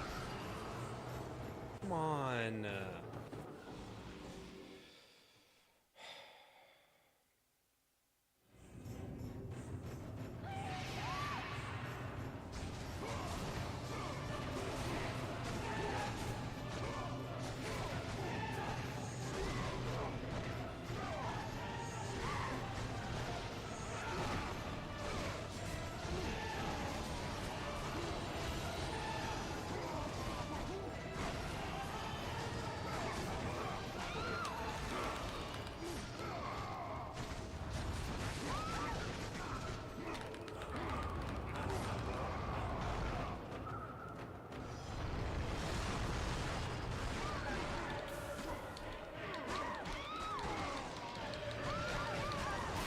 Come on!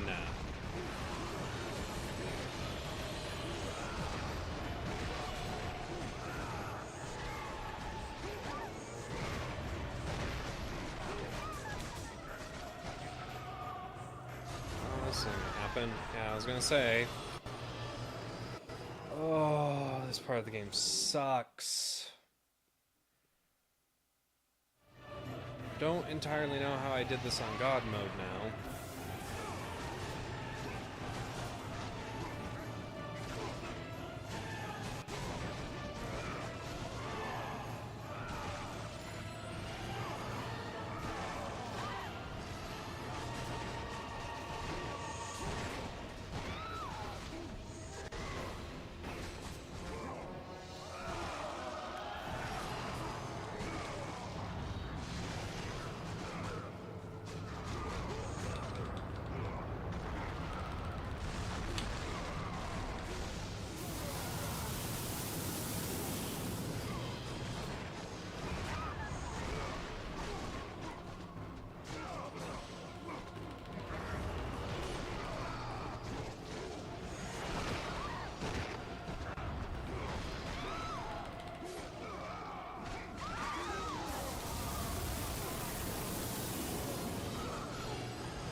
Come on!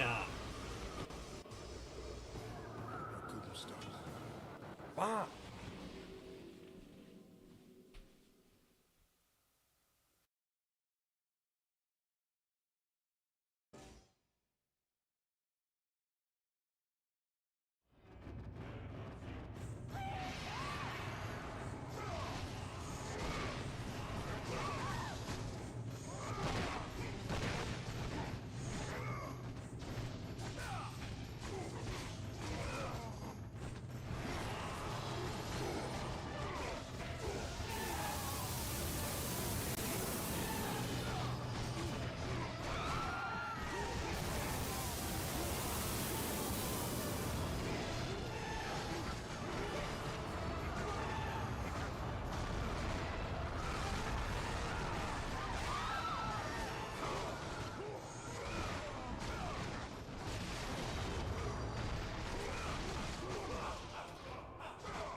stop them.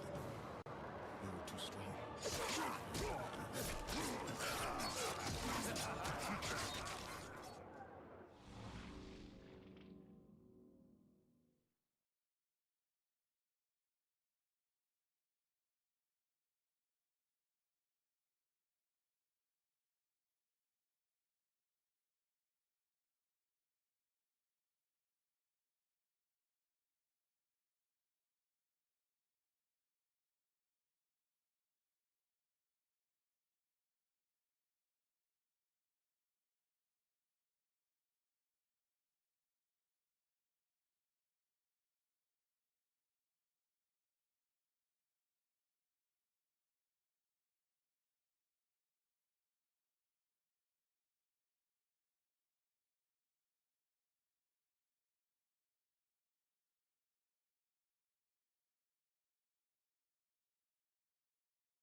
start that.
Kratos had done the impossible.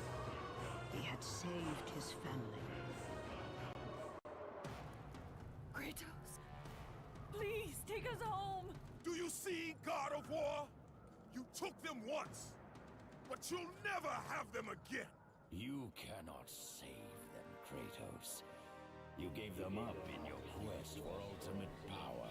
There is a price to pay for All right, everything you that gave. took Not that a lot price. longer than I planned. Didn't want them to die.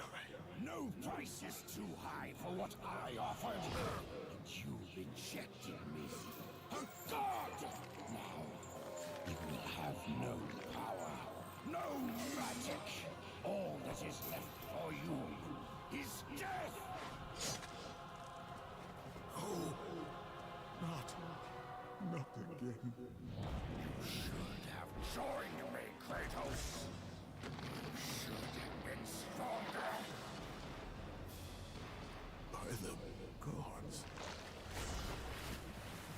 The battle was not over. The gods, it seemed, had a final gift for Kratos. I still have allies in Olympus, Ares.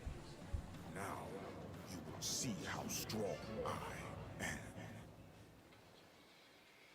All right, final battle is going to be not easy.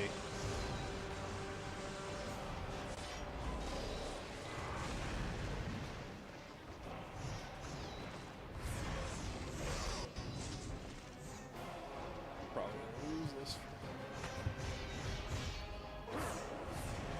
You cannot defeat me!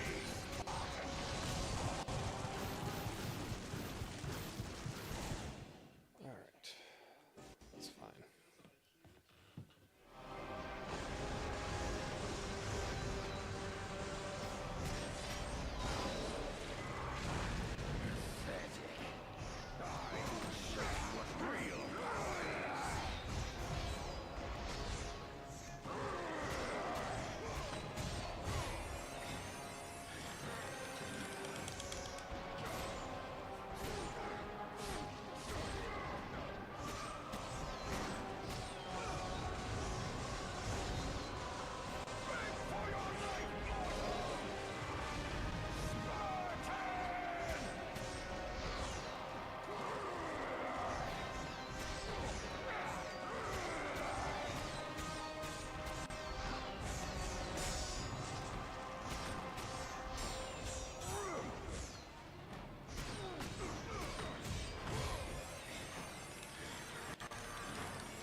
Ugh.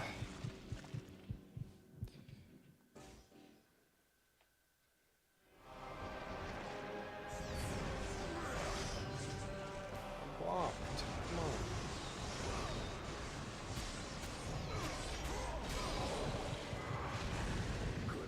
I think that's a one-shot kill. That's good to know.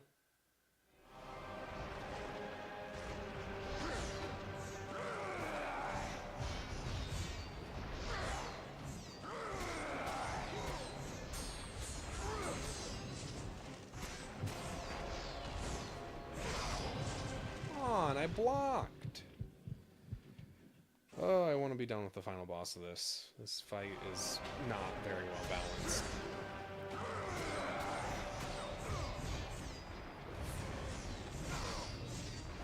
Okay, apparently you can just...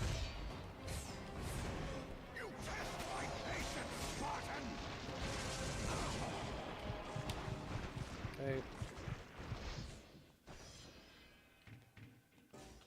No, why would I switch to easy? I wouldn't just do that at the start. You cannot defeat me, And I'm dead.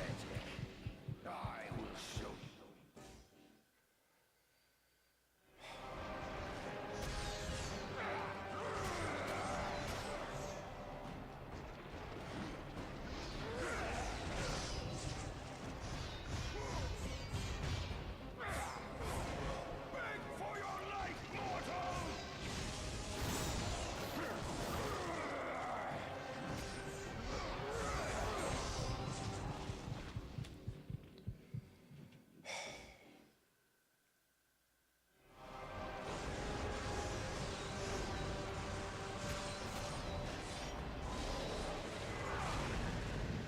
got out of the way.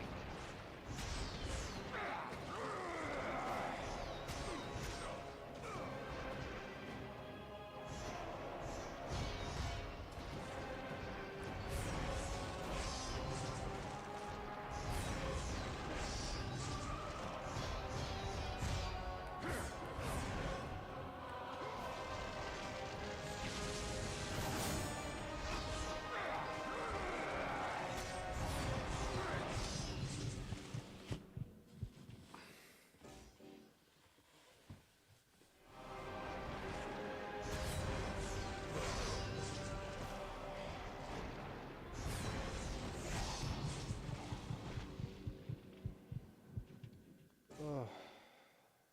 Ares is the stupidest fuck.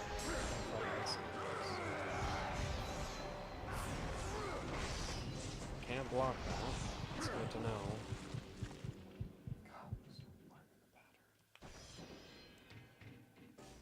No, why would I switch to easy? Game on. Just leave me alone about it. For fuck's sake.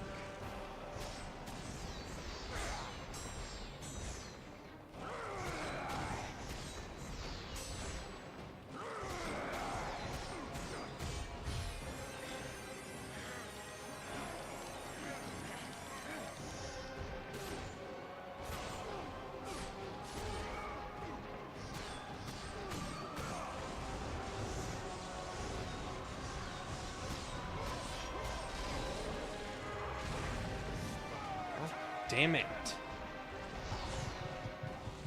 Fuck's sake. Just hits me once and chunks my entire fucking side of the bar down.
Oh, finally. Kratos, it was I who saved you in your time of greatest need.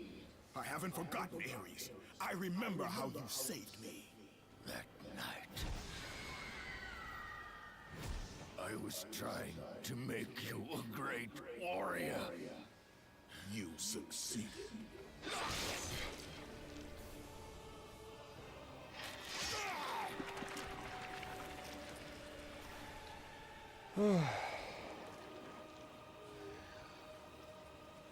Officially lost my mind after all of that. I'll let this play out and then Kratos had done the impossible. discuss some of A the end. mortal defeating a god. Ares was no more.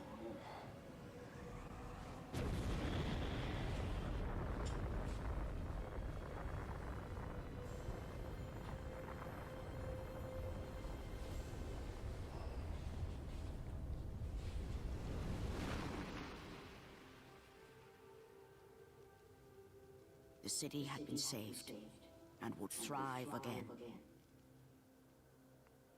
The same could not be said for Kratos, for as he sought to rebuild his soul with the help of the gods, the truth was revealed to him. Athena, rid me of the memories that haunt me still. You have done well, Kratos. Though we mourn the death of our brother, the gods are indebted to you. We promised your sins would be forgiven, and so they are. But we never promised to take away your nightmares. No man, no god could ever forget the terrible deeds you have done. In the end, knowing the visions of his past would never leave him, Kratos made his way to the bluffs overlooking the Aegean Sea. The gods of Olympus have abandoned me. And like a lot of the areas in the game, we're coming full circle. Now there is no hope. And Kratos cast himself from the highest mountain in all of Greece. After 10 years of suffering, 10 years of endless nightmares, it would finally come to an end. Death would be his escape from madness.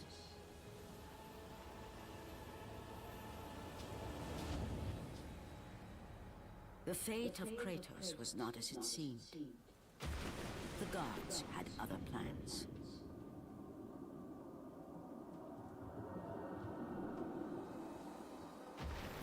Borne aloft like a feather, Kratos found himself risen from the sea and placed on solid earth.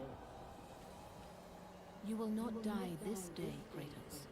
The gods cannot allow one who has performed such service to perish by his own hand. Ares' tactics were brutal. His path of destruction had to be stopped. But now there is an empty throne in Olympus, and a new god of war is needed. Take these stairs, Kratos. They lead to your ultimate reward.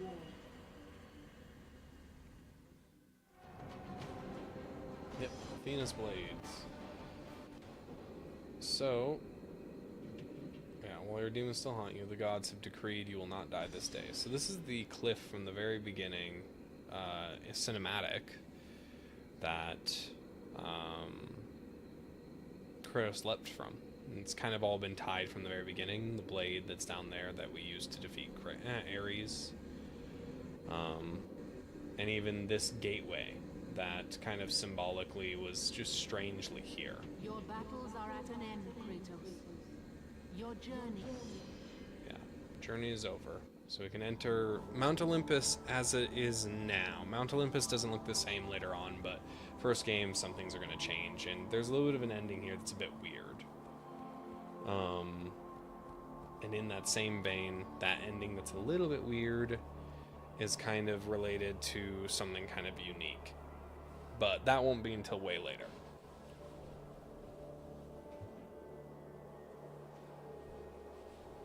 So, let's finish this out. There's some cool small little tidbits here, and we'll end off with the last cinematic as we go back to the title screen. But this is the main throne room that you get for beating the game. So once you beat it, you'll get a save state that is for kind of the journey complete. There is no New Game Plus. This was really old then. But it has some of your biggest battles. So upon the bones of your defeated foe. There's no... I don't believe there's any massive secret here. The Blades of Athena are kind of just a cool piece. I do believe if you play in God mode, you get the Blades of Athena throughout it.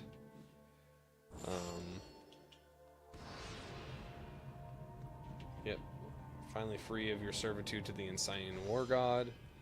Insane is important there because that does kind of fall out to the rest of the story. Yeah. This is the throne of the God of War. Take your place upon it.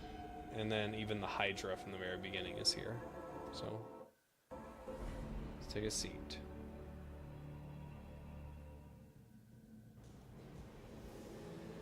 And from that point forward, throughout the rest of time, whenever men rode forth to battle for good cause or for evil, they did so under the watchful eye of the man who had defeated a god.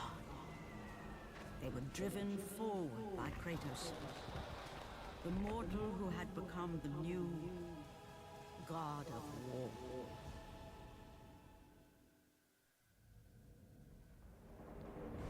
All right.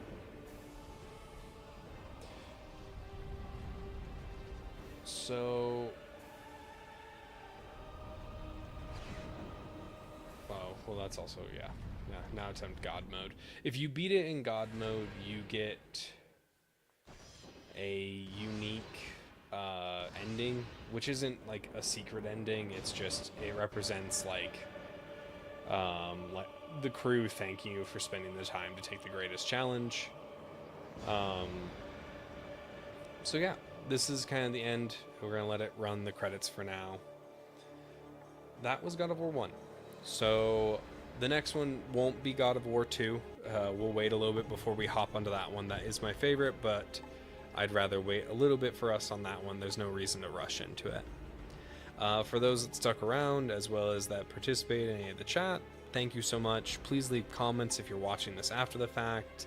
You can like, subscribe to this channel to help the studio out, but if not, that's okay as well. I hope it's just a fun background for you, or just something that you enjoyed watching while playing your own run of God of War, or potentially listening in while you just do something else, enjoying a game that you love. In that same exact vein, I also just happy to reiterate that stream schedule should come out tomorrow to be able to deem when we're going to be normally doing this, and we'll get a little bit more on track, staying more frequently on top of doing streams as we go forward. The next game should be announced also tomorrow, along with the new stream schedule, which will help to actually guide us where we're going to hit next. I should be able to do this on consoles in the future for PlayStation 3 titles. Just didn't really have the hardware to do it this time, but we should be able to fix that in the near future. Other than that, we won't be doing a technical dive of this game for a little while. That's going to be a bit later. Probably after we've done 5 games worth of streams, I'll be able to start breaking those down into actual videos, and those will start coming out in chronological order. So everything is going to be in order of whatever game that we did.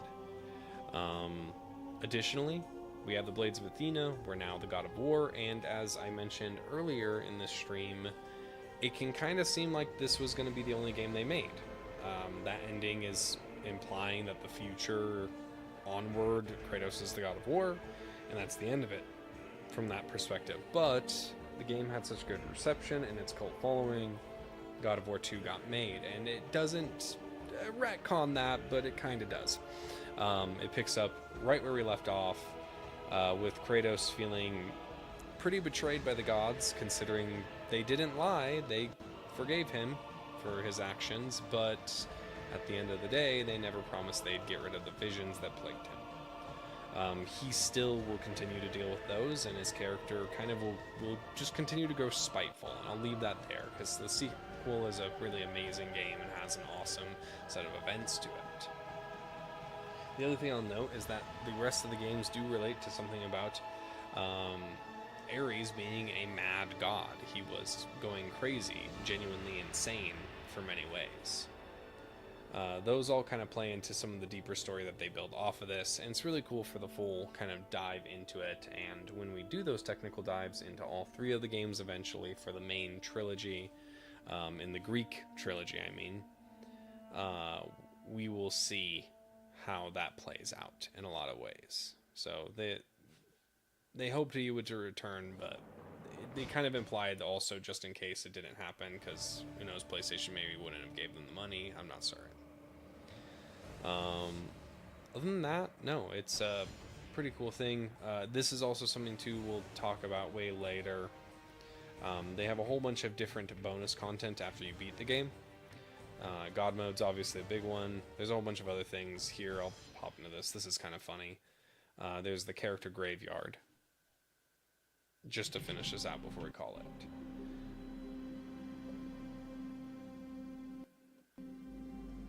So I'm not going to go through all of them, but they had a whole bunch of different designs. They wanted to add skeletons, kind of wild forms of Medusa. They also have a ton of different designs, like a weird shadow Kratos, a normal civilian Kratos. At one point, this could have been Kratos. Their playtest character. And in general, is just a bunch of fun characters around here. And a lot of concept design. So this will be stuff we'll dive into, looking at some of these cooler little tidbits that are in God of War 1 and 2 and 3. They stopped doing it once they got to God of War 4, but should be a whole bunch of fun to look into and dive into. But let me back out of this. And let's close out. So, for those that stuck around, popped in, thank you for watching. We have a bunch of different socials if you want to follow those for the next time that we stream, which will be this upcoming Thursday. I'm really excited for the next game. It's one that I think is really awesome and feel it's a really great choice for the next step in some of these older games. Additionally, more will be coming.